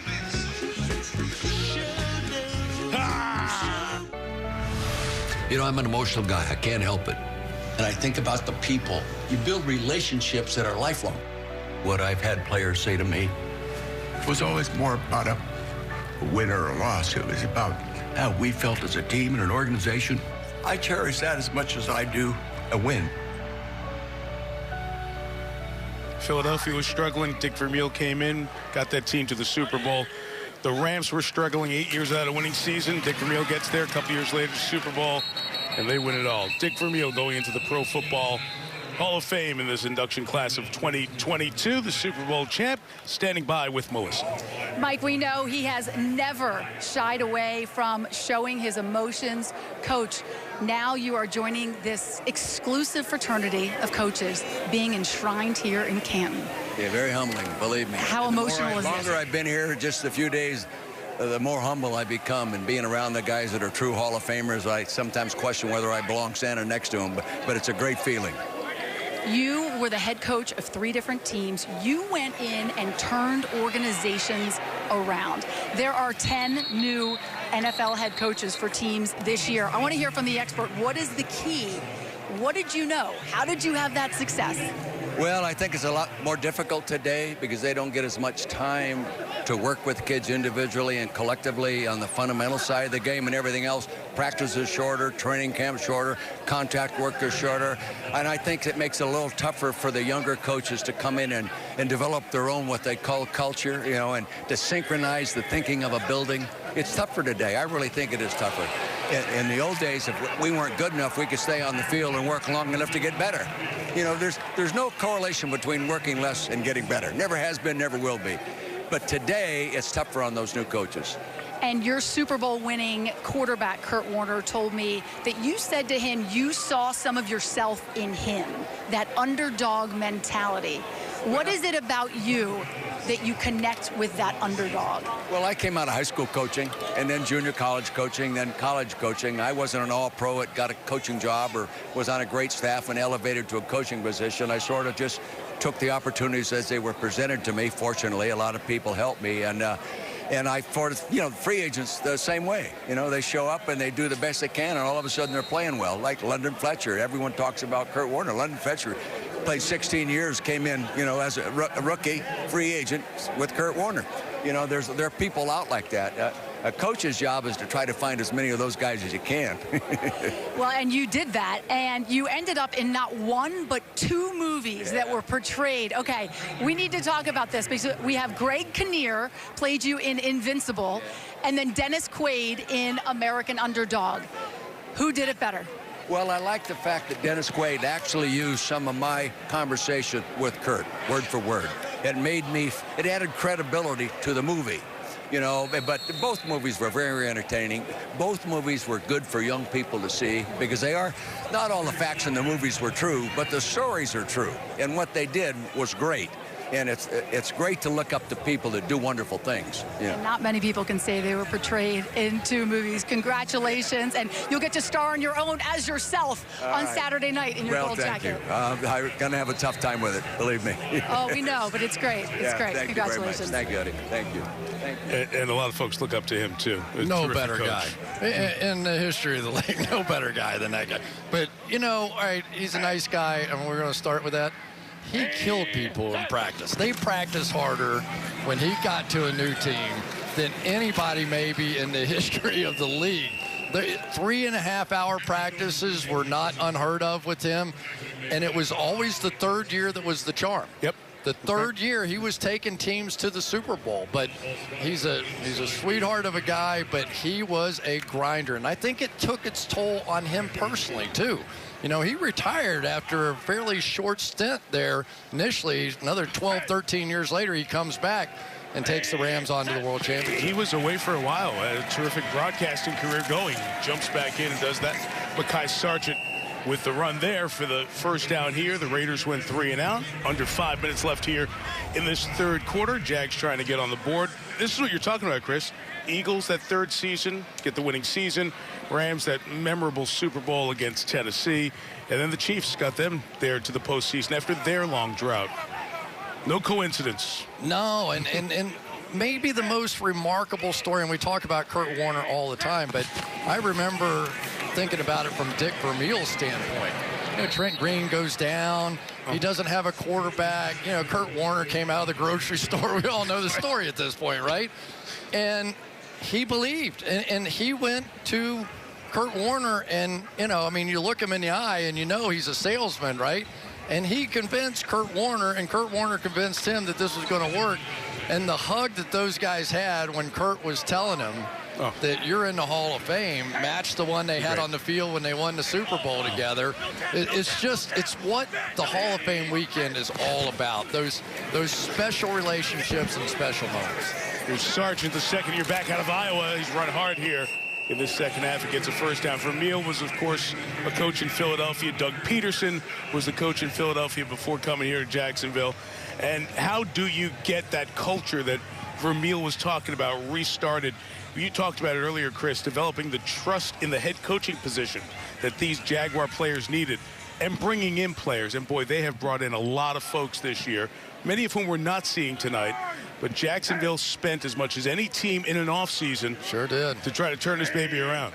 And I'm telling you, we haven't seen any of them. You know, when you turn on the television on opening day and you see Christian Kirk, who is going to be the deep threat they didn't have a season ago, you see Evan Ingram and an athletic tight end. Personal foul, chop block, number 77, offense, 15-yard penalty, repeat. Well, here it is, Chris. The record amount they spent. Team that plays at a stadium named after a bank dipped into the reserves. Christian Kirk, Brandon Sheriff, the guard from Washington, Zay Jones, Raider fans know him, 3 years, $24 million. Oluokun, the outstanding tackling machine in Atlanta. Darius Williams at the corner. Bonacasi, who was in the inside for the Jets. $175 million guaranteed. That's an NFL record for a single offseason. Sometimes you can spend and it doesn't work, but you can also spend when you have young stars on the rookie contracts, especially the quarterback in Trevor Lawrence. Well, and Trevor Lawrence is the key. It doesn't matter what all that other stuff is.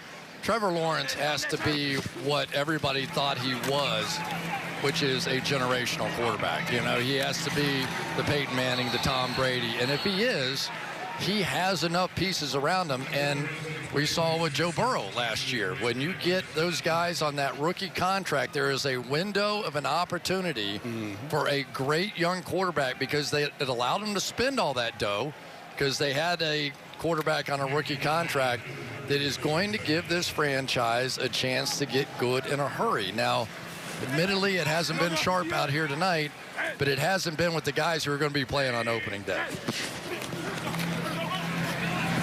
2nd and 20, and that is out of the hands of Jeff Cotton Jr., the first-year player out of Idaho. So you talk about that year 2 jump. These are the year 1 numbers for Peyton Manning in '98 and Joe Burrow a couple of seasons ago and Trevor last year. All similar, not great seasons. Here's the year two turnaround for Peyton.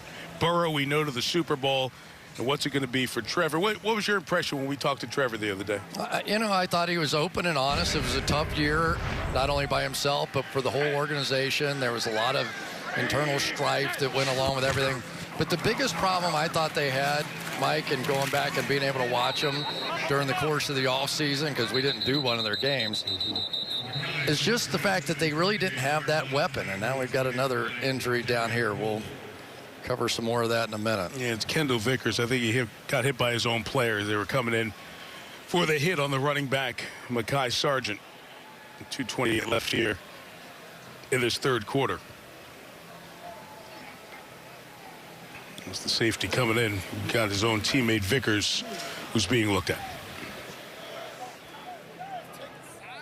Playoff event in Delaware, and then the Tour Championship in Atlanta. You'll see it Golf Channel, NBC, and Peacock from Memphis next week. This is Elliott Fry in 4 days in camp, and he knocks it through for the first points of the season for the Jaguars. Fry and Ryan Santoso gonna battle for the kicking job, and Fry knocks it through from 46 yards. For the first time in 2022, the Jaguars are on the board. 20-3, Las Vegas.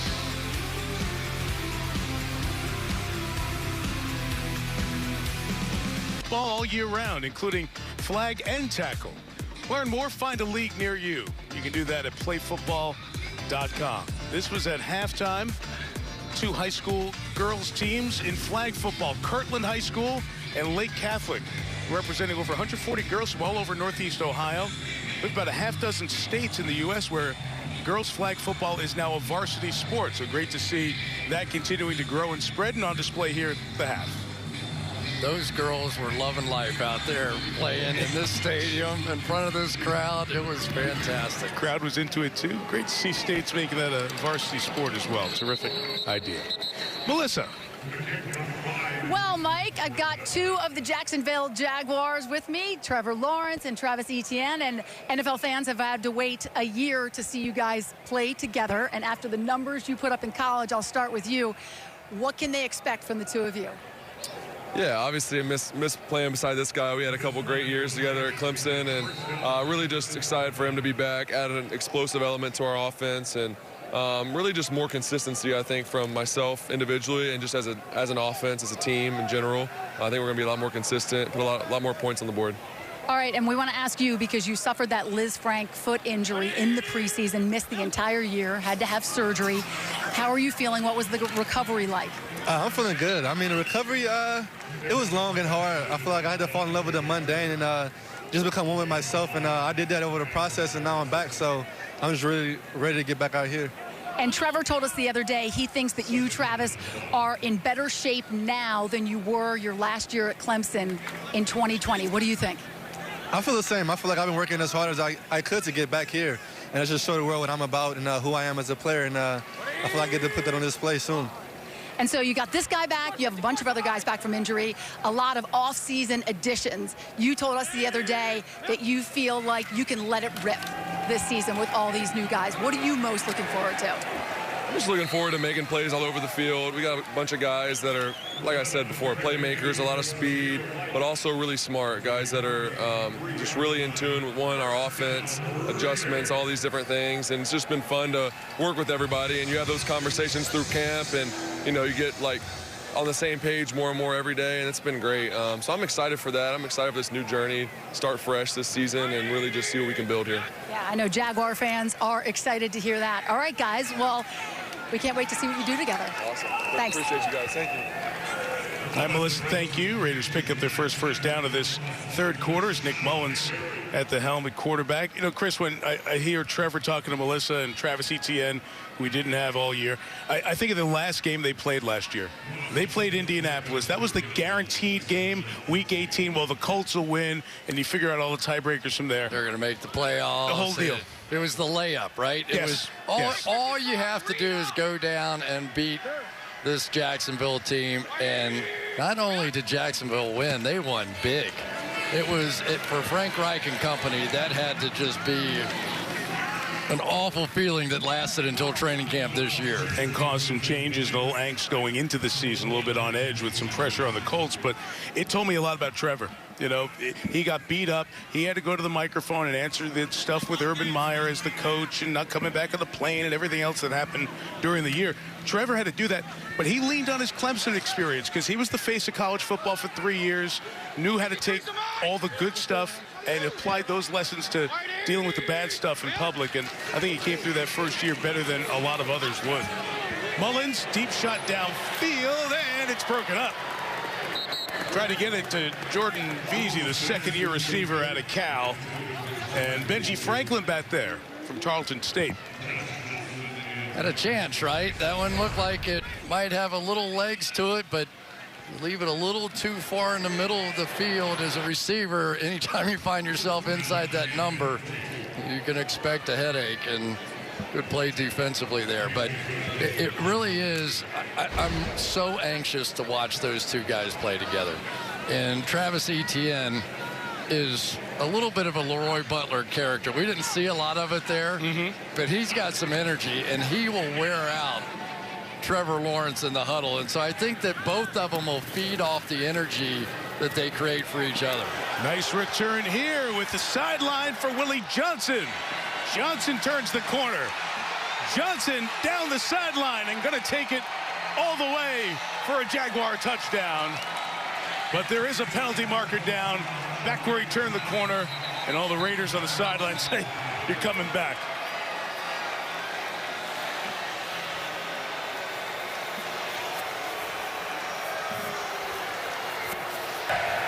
During the return, holding, number 35, return team, 10-yard penalty. That is the end of the third quarter. An 88-yard return negated by the flag. After 3, Vegas 20, Jacksonville 3. And we'll have more from the Pro Football Hall of Fame after these messages. Brought to you by Geico. 88-yard punt return brought back because of a hold on the Jaguars. Yeah, Mike, we took a look at it, but definitely a foul. See, anytime the word Cole is completely on the left shoulder, then that would be a foul. That's good. You know, if it's right behind him, then that's probably good. That's where it's supposed to be. I like that.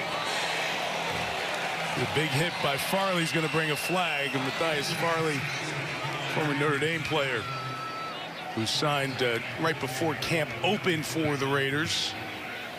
With a big hit out in the flat, penalty marker thrown from the side.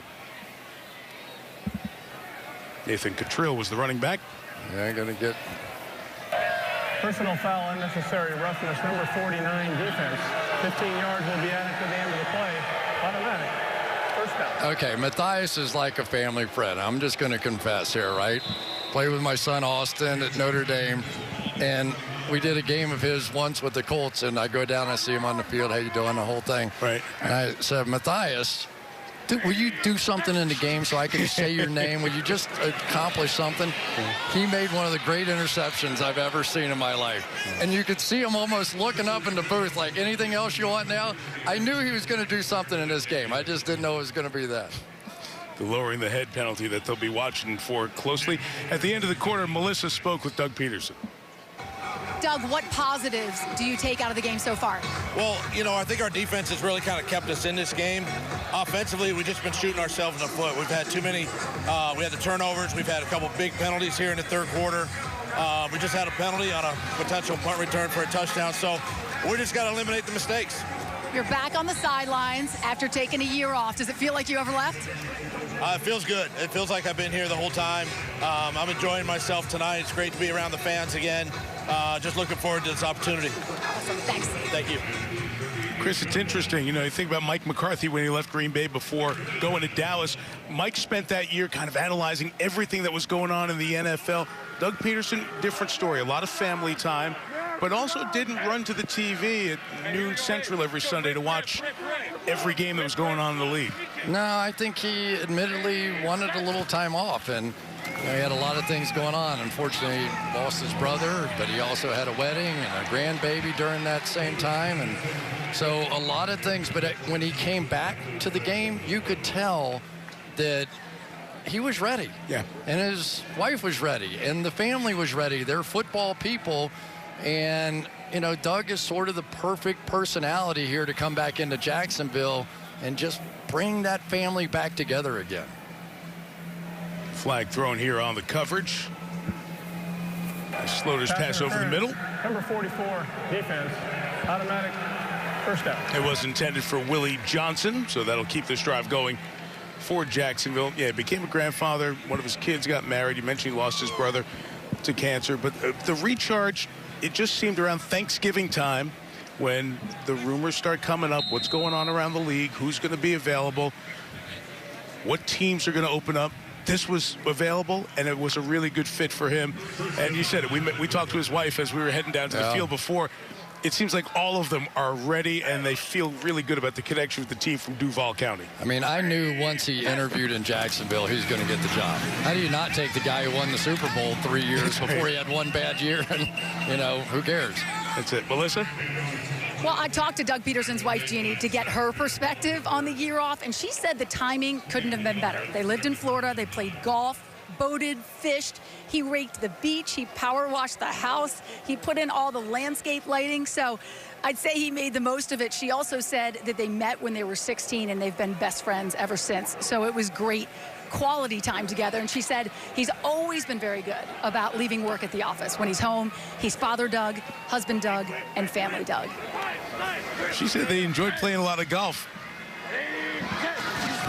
No golf time now, right? No. Season's underway. That's done. Slaughter on the run, throwing across the field. It's always dangerous, and it's incomplete. Sneaking into Lawan Winningham out of Central Arkansas. But I can't wait to watch him play. Yeah, I can't wait to watch him play. I think they have a lot of things figured out. They re-signed Cam Robinson, their left tackle. They go out and get Brandon Scherf, one of the best guards. Didn't give up a sack all year last year. They draft this Luke Fortner, who they kind of found, I think, to some extent, because they were watching so much Georgia tape and Trayvon Walker. Well, when Kentucky played against Georgia, they're like, who's this center? This guy's pretty good. And so there's just a lot there right now for Jacksonville. We just haven't seen it. They turn the job over to the third-round pick. That pass was complete, but shy of the first down as Winningham held on to the Slaughter pass that time. That'll be fourth down and short. Farley with the hit on that one. It was a big hit, all right. But with the helmet out of the way that time with the shoulder. We talked about that as a rule change last year. As the season starts, the same rules you saw last year in the regular season, apply again. There was no timeout taken here by the Raiders. No rules changes for the regular season this year. There are always points of emphasis, points that the officials will be watching, maybe officiating slightly differently.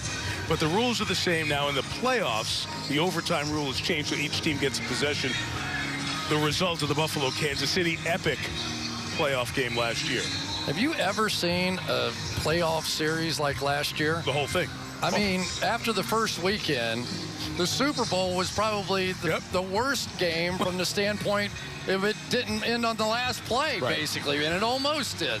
I mean, I've never seen anything like that. And the Kansas City-Buffalo game is one we're all still shaking our head about. And in Buffalo, they're still talking about it, and they know that they have the team to get back there, but it's a long road to get back to the point where they were just a few seconds away from the championship game. A botch snap here, scooped up by the running back, and that is not how you want to convert 4th and 1. So the Raiders will take over on downs. Joyce, preseason. Sunday Night Football. You'll see that on September 11th when we open, and this is the 5-year anniversary of the Sunday Night Football exhibit here in the Hall of Fame. Melissa and I happy to nudge in there with you, but of course all the years with Al and Michelle and the great work of the entire Sunday Night Football team over the years. This is year 10 of Carrie Underwood with the Sunday Night Football anthem. So starting September 11th, that's Sunday night before Tampa and Dallas. What a game that will be for Sunday week 1. Yeah. That's the way you'll start your Sunday nights for 18 weeks in a row. That's Chase Garbers at quarterback. And the rookie free agent out of Cal completes it to Jordan Vesey, his former Golden Bear teammate. Check this flag. You mentioned Al Michel. Illegal formation offense. Number 18 covered up another eligible receiver. 5-yard penalty. Repeat first down. Here's the offensive line of the Raiders. So much a question mark, right? Not tonight. Look at this protection. Plenty of time, plenty of room to step up. You think all the years with Tom Brady, he didn't move much off of that spot right there, and because he didn't have to. But Josh McDaniels, almost everything he does is centered around protection first. And if the Raiders and Derek Carr and Devontae Adams and Hunter Renfrow and all those guys get that kind of time, teams in the West are going to have a problem. It's impressive. I mean, you could see right now already that these guys are getting it. They're getting it. Right. You know, I'm not saying they're going to be great, but they're getting it. They're starting. They've got a plan now for protection. And all of what you just showed without Colton Miller, who's their best offensive lineman, their left tackle. No question. They have to get the right tackle position figured out. There are probably 4 people over there that are very much in the mix for that. But once they get that one figured out, I think it'll either be Brandon Parker, Alex Leatherwood, Jermaine Illuminor, or the rookie Thayer Munford. But those guys are also flexible. We've seen Leatherwood come in. He played guard. Illuminor, we know he can play guard as well. So this is a football team that and one of the big things that is, I look at it, the fact that Lester Cotton is playing the right guard position at the level he is sort of setting them up now to be able to help at the right tackle position if they need it, a chip, a tight end, whatever it might be. But this is a much better looking pass protecting team. 3rd and 9, and the underneath throw. This is 3 times that Garbers has gone to the guy he knows best, Jordan Vesey, both out of Cal, and a first down for the Raiders at the 31-yard line. So you got me feeling good about the Raiders. Yeah. You get me all excited. This could be a great team. Oh, by the way, you're in the West. That's it. You're in the West. Let me just remind you, this guy's won and hosted the AFC Championship game 4 straight years in Kansas City. Mahomes, Nathaniel Hackett, the former Jags offensive coordinator, and Russell Wilson together in Denver, where they really needed to add a quarterback as Austin Walter carries there. And then obviously you have the Chargers, and we know what Justin Herbert does on the offensive side. We've added those guys on the defensive side of the ball, plus these additions in Vegas. AFC West, sensational games when those 2 teams in those divisions meet up all year. All right, but let's think about what happened a season ago, right? The Cincinnati Bengals come out as a 4 seed. They go to the Super Bowl. Out of the tough division in the AFC, the North. The tough division, the North. In the NFC, you have 2 teams out of the NFC West, San Francisco and LA, that play for the right to go to the Super Bowl, a 4 seed and a 6 seed. And so, Arizona was great in that division too. No question. Early part of the year. So none of those teams got the number 1 seed. It wasn't an easy schedule. But by the time you slam your way through those kinds of games inside your own division, you come out of it battle-tested and ready for playoff football. And I think that's what we're going to see again, that team that comes out of the West is going to be the team to beat. 3rd and 6. Austin Walter in his 3rd year out of Rice got back up. A couple shy of the first down. We'll see what Josh McDaniels does here on 4th down. See another snap with Garbers at quarterback. So that's interesting. It used to be the thought of a brutal division might beat you up so much that you don't have anything left. But you are on the other side of that now, where it toughens you for the postseason. I mean, let's think about the 2 teams that were the number 1 seeds last year. They both got knocked out in the first round, and arguably they had the easier of the divisions. Chase Garbers, 4th down, slings it, good-looking throw, complete. Jesper Horsted, the tight end from Princeton, who was a Bear in Chicago the first 3 years of his NFL career. First down for the Raiders. Hey, he's a Bear out here too, man. Chase Garber is getting it done. 4-year starter at Cal, and he's just hanging in here. Going to hit him with the crossing route here across the field. And this is what it takes. Hang in there. Look at it. He had somebody falling at his feet, but his eyes never came down. Make the little sidearm flip. Really a pretty play. 34 starts in his 5 years for Garbers at Cal. The pitch there, and Austin Walter finds his way to the end zone.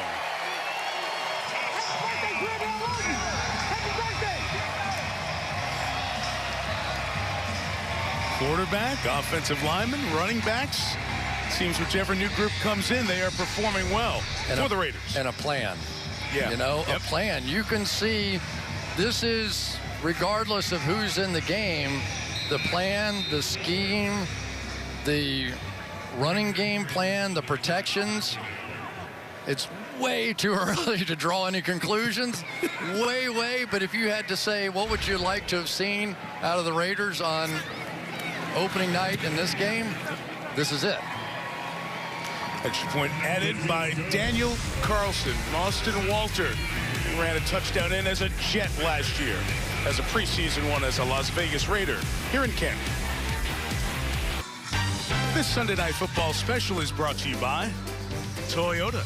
Let's go places. And by Geico. Save even more when you bundle home and car insurance. So we see those busts of the Hall of Famers unveiled on Saturday. This is the process, the creation. Look at Dick Vermeil studying very carefully. Chris, we walked through there a couple of days ago, and you look at guys and you go, wow, that really looks like the man we knew as a Hall of Fame player. I didn't think that I would be overwhelmed by walking through that hall with the busts.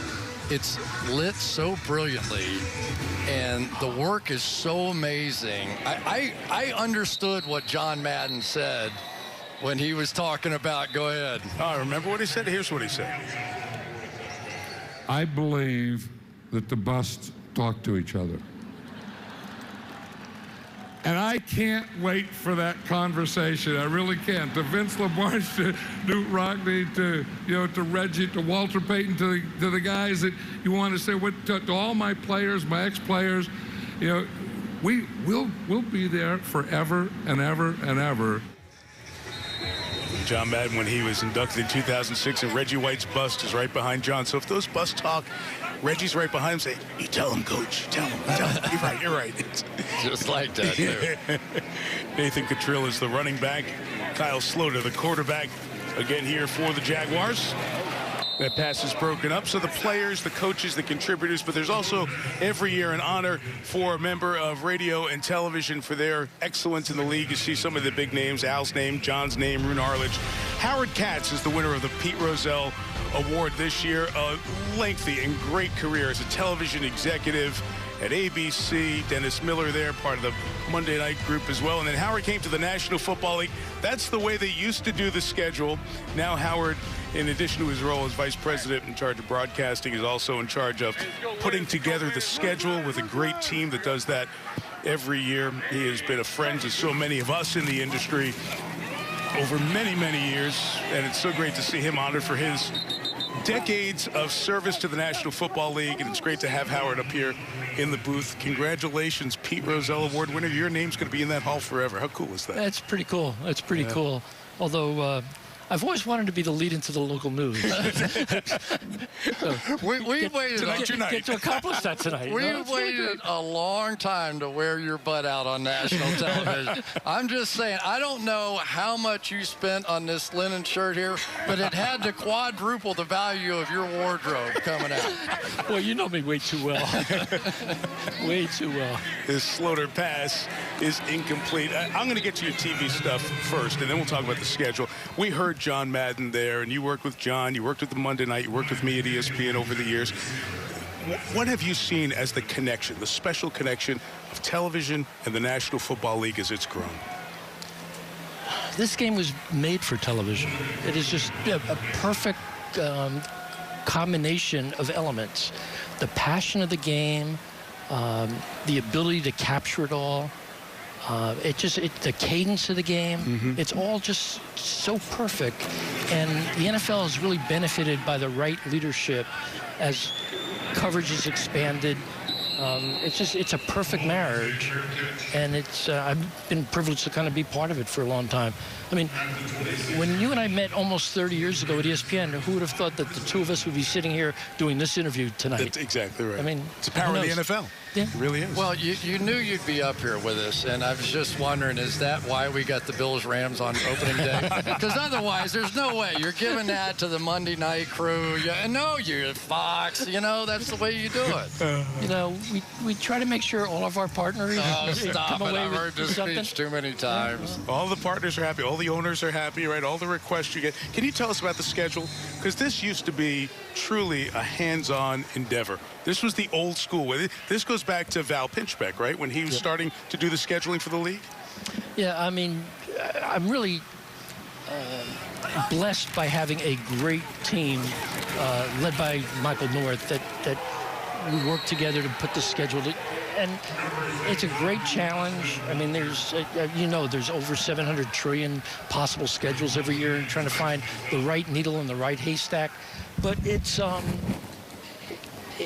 just an interesting process, and it's not something that you can do lightly because there's so many constituents there's so many constituents that have a role in this. You know, you got to make sure that what you do is fair and equitable across all 32 teams, and at the same time, you need to make sure that we treat all of our television partners well and deliver the best product to the fans and put games in windows where they're going to be most widely seen. So what happened when you had to switch to the computer for the first time? Who was it that came in on the white horse and saved you? Who was that? Well, they started using computers before I got there, honestly. Really? Yeah, I mean... Let me help you out there. He's the TV guy, you know?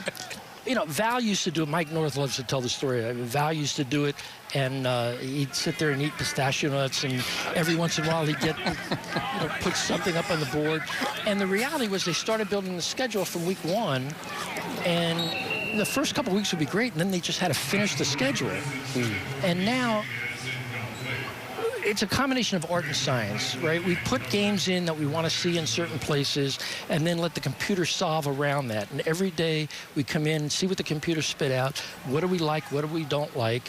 What don't we want to see again? What do we want to see in that spot as we go through the process? We do the same thing every day from early February until we finish in May. I mean, it's the definition of insanity, right? Doing the same thing over and over again and expecting a different result. But that's exactly what we do.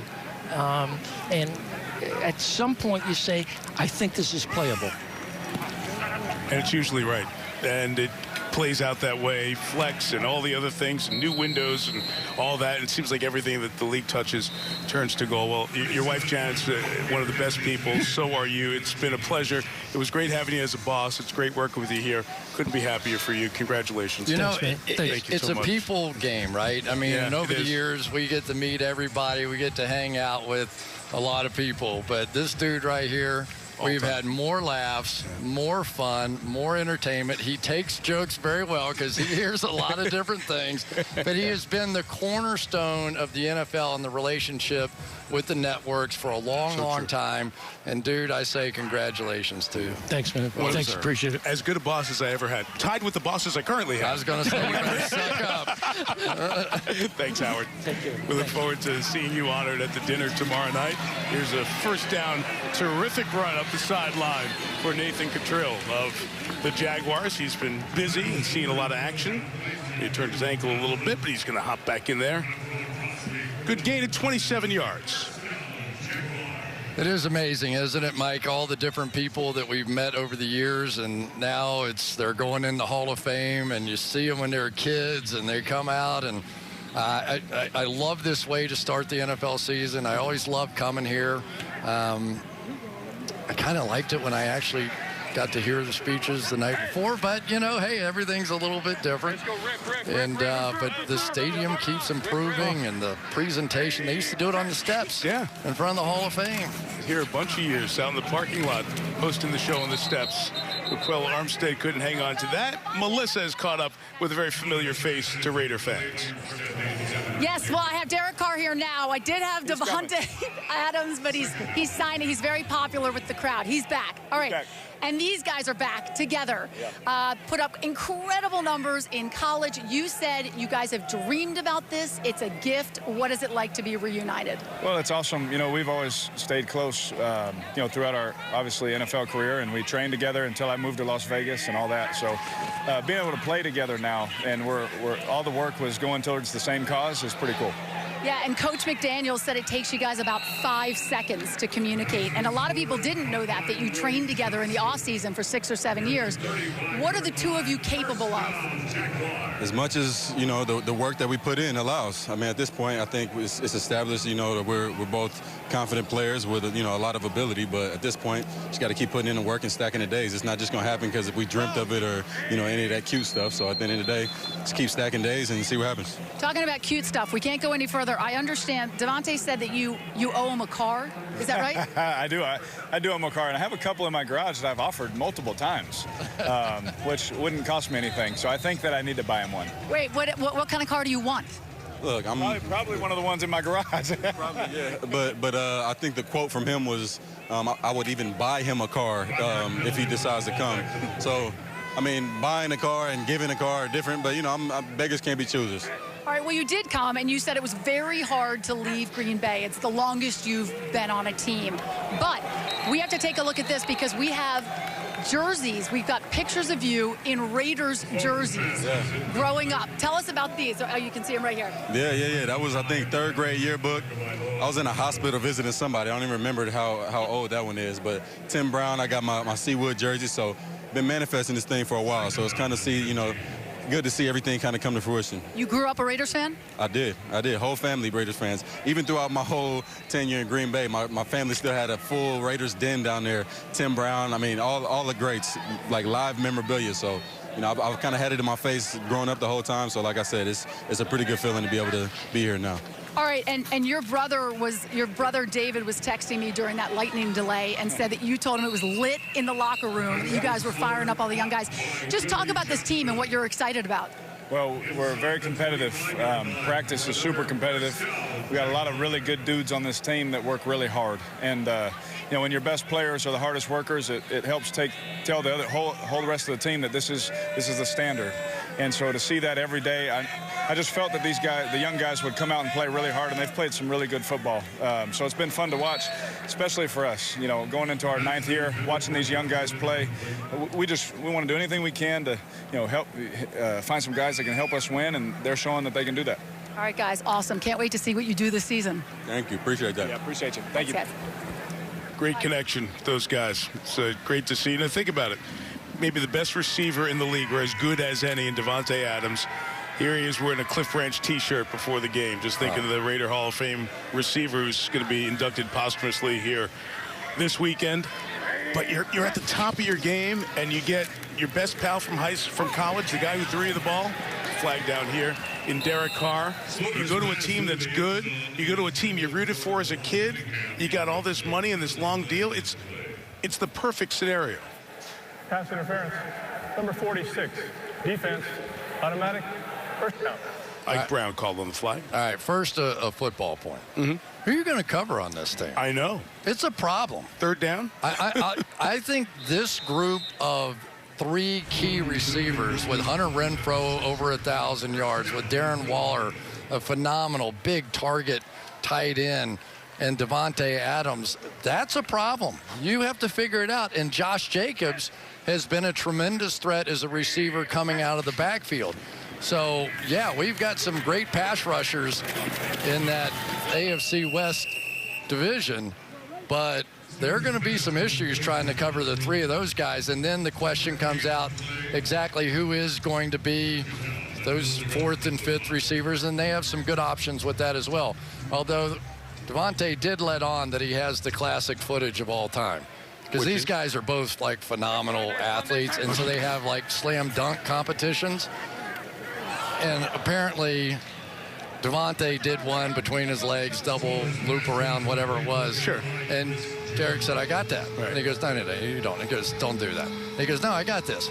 He tries to do it, gets caught on the net or something, flips backwards, dead flat on the floor, and the footage is out there. And so our mission, it's not out there. It's on Devontae's phone. Correct. That's what I'm saying. Okay. And so our mission this year is to get that. Can we do that? Devontae, those guys are too tight. He's not giving that up. Hey, you know, wide receivers and quarterbacks get mad at each other during the year. Sloter's throw is a touchdown. Nathan Cottrell getting it. He has been busy throughout this game. And the third-year man out of Georgia Tech reels in the pass from Sloter for the first Jaguars touchdown of this preseason. Well, there you go. Honestly, I'm happy for Sloter. I mean, I know how much football this guy has played in pain this year. I love the fact that he got a touchdown pass. I really do. He's one of those guys that live the dream. And this fourth quarter of the Hall of Fame game is all about dreamers. And those dreamers are playing as hard as they have ever played football in their entire lives. Because he played good in the fourth quarter here, the second half. Maybe you get a few more snaps in the next game. And then who knows, right? Try the inside run. And Nathan will take it in for the two-point conversion as well to go with the touchdown. Make it a two-score game. Here we go. 27-11. This is a Raiders home game, so the flame was lit before the game like you have at Allegiant Stadium out in Las Vegas, and it reminds us of Raiders greats, including one going in the Hall this weekend. As soon as he'd get out on the field, he'd say, Coach, I know I can take my man. And the coach would say, Clifford, we just got out here. You don't even know who your man is. He said, well, whoever it is, he can't outrun me. He was confident in what he could do, and he didn't mind stretching himself to get it done. I'm so glad his sister told that story. That's good. It doesn't matter. They can't catch me. Three-time Super Bowl champ with the Raiders, and when he retired, the NFL postseason record for catches and receiving yards belonged to Cliff Branch, one of the six who was part of all three of those Raiders Super Bowl titles. A lot of those guys in that Hall of Fame across the way. Yeah, and he was his partner in crime, Fred Biletnikoff. Yep. They both had about 500 catches, and Cliff was the Zoom guy, right? He was the one to take the top off, as they say, in the game. And, you know, Fred was just kind of working it underneath. And those two guys, Fred, of course, already in the Hall of Fame. So it's exciting. And the interesting thing about this class has been that all these guys had to wait. There were no first ballot guys. There were no quarterbacks. There was a lot of unusual things about this class.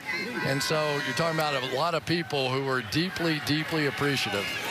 And Justin Hall takes it out.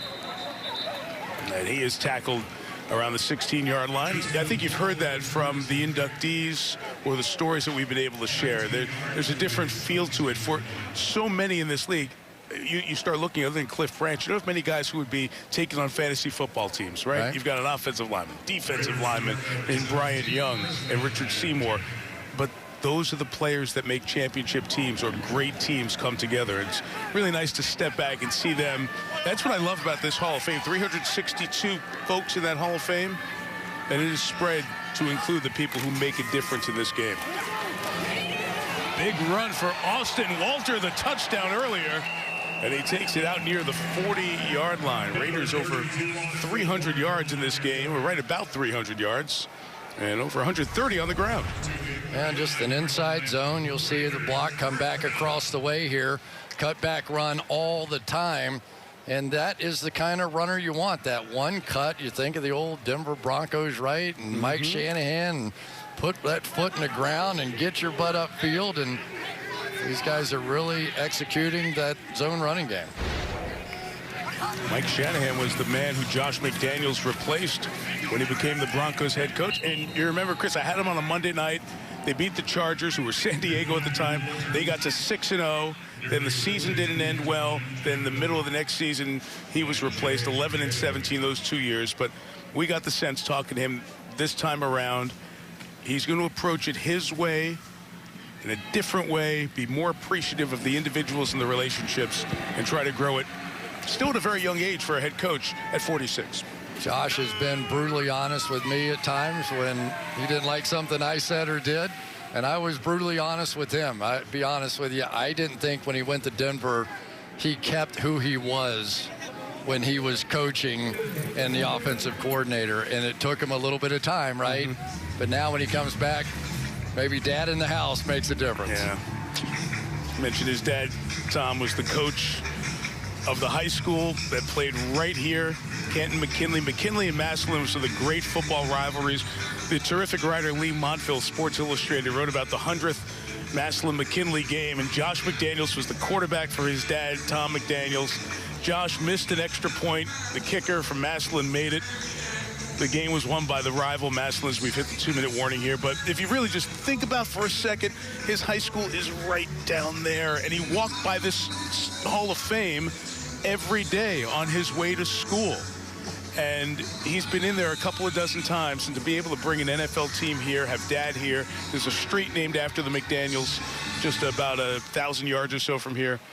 What a way to start this second chapter in his head coaching career. Yeah, I think a lot of us, when he didn't take a job, were convinced that he was waiting for the New England job. Right. You know, right? And, you know, with Bill could coach forever. You know, you don't want to wait too long there. But this came up, and Mark Davis and he had something in common. They were coaches' kids. Right. And there was a connection almost right away. And when he said that to us, I was like, I get it. Totally. I get how that could work, right? There's Al Davis in the Hall of Fame. The Badger Nation is very proud. It has been a long time. It's 20 years since their last Super Bowl appearance in Super Bowl 37. Sack here for Jacksonville's Grant Morgan as he comes in to make the play. So this will be our one preseason game, and we get our regular season started 5 weeks from tonight at SoFi with Josh Allen and the Bills taking on Aaron Donald and the Rams. So we'll see you at 7 Eastern time to kick off the season. And then the opener for Sunday Night Football, just Tom Brady and the Buccaneers meeting Dak and the Cowboys down in Arlington. What a start to our season, and we'll have it for you all here. Football Night in America before, and Sunday Night Football rolls on here on NBC. I hope that Dallas-Tampa opener is as good as what it was last year in the opener. It was amazing. Third catch signal made by Willie Johnson with 30 seconds to go. All right, Super Bowl probabilities. Put it all on the computer. What do we have? The Bills as the choice to get to the Super Bowl, the Buccaneers second, and the Packers, Chiefs, and the Rams to win the Super Bowl. The Bills are the team. Pro Football Focus, the SNF genius here, comes up with out of the computer. Yeah, I understand that the Bills are a great football team. They had Von Miller. I get it. I get the whole thing. If I were picking one team to win it, I would pick an NFC team. I think there are fewer of them with a chance to get to the Super Bowl. And I think there are 13 teams that can make it to the Super Bowl out of the AFC. So 13 can make it. Yeah. Wow. Yeah, I do. I think, and a lot of it's going to depend. We have to see what happens with some of the new quarterbacks, some of the different things. But this is going to be a monster year in the AFC, and great teams, but not many of them. Out of the NFC. I agree. Local news coming up for you next, except on the West Coast, where it's here. It's regularly scheduled time. All new Fallon after that with Joel McHale and Brad Pitt tonight. Final score, Raiders 27, Jags 11 with Chris Collinsworth, Melissa Stark, Terry McCauley, our team, Mike Tirico. Good night from Canton and the Pro Football Hall of Fame. NBC Sports thanks you for watching this presentation of the National Football League.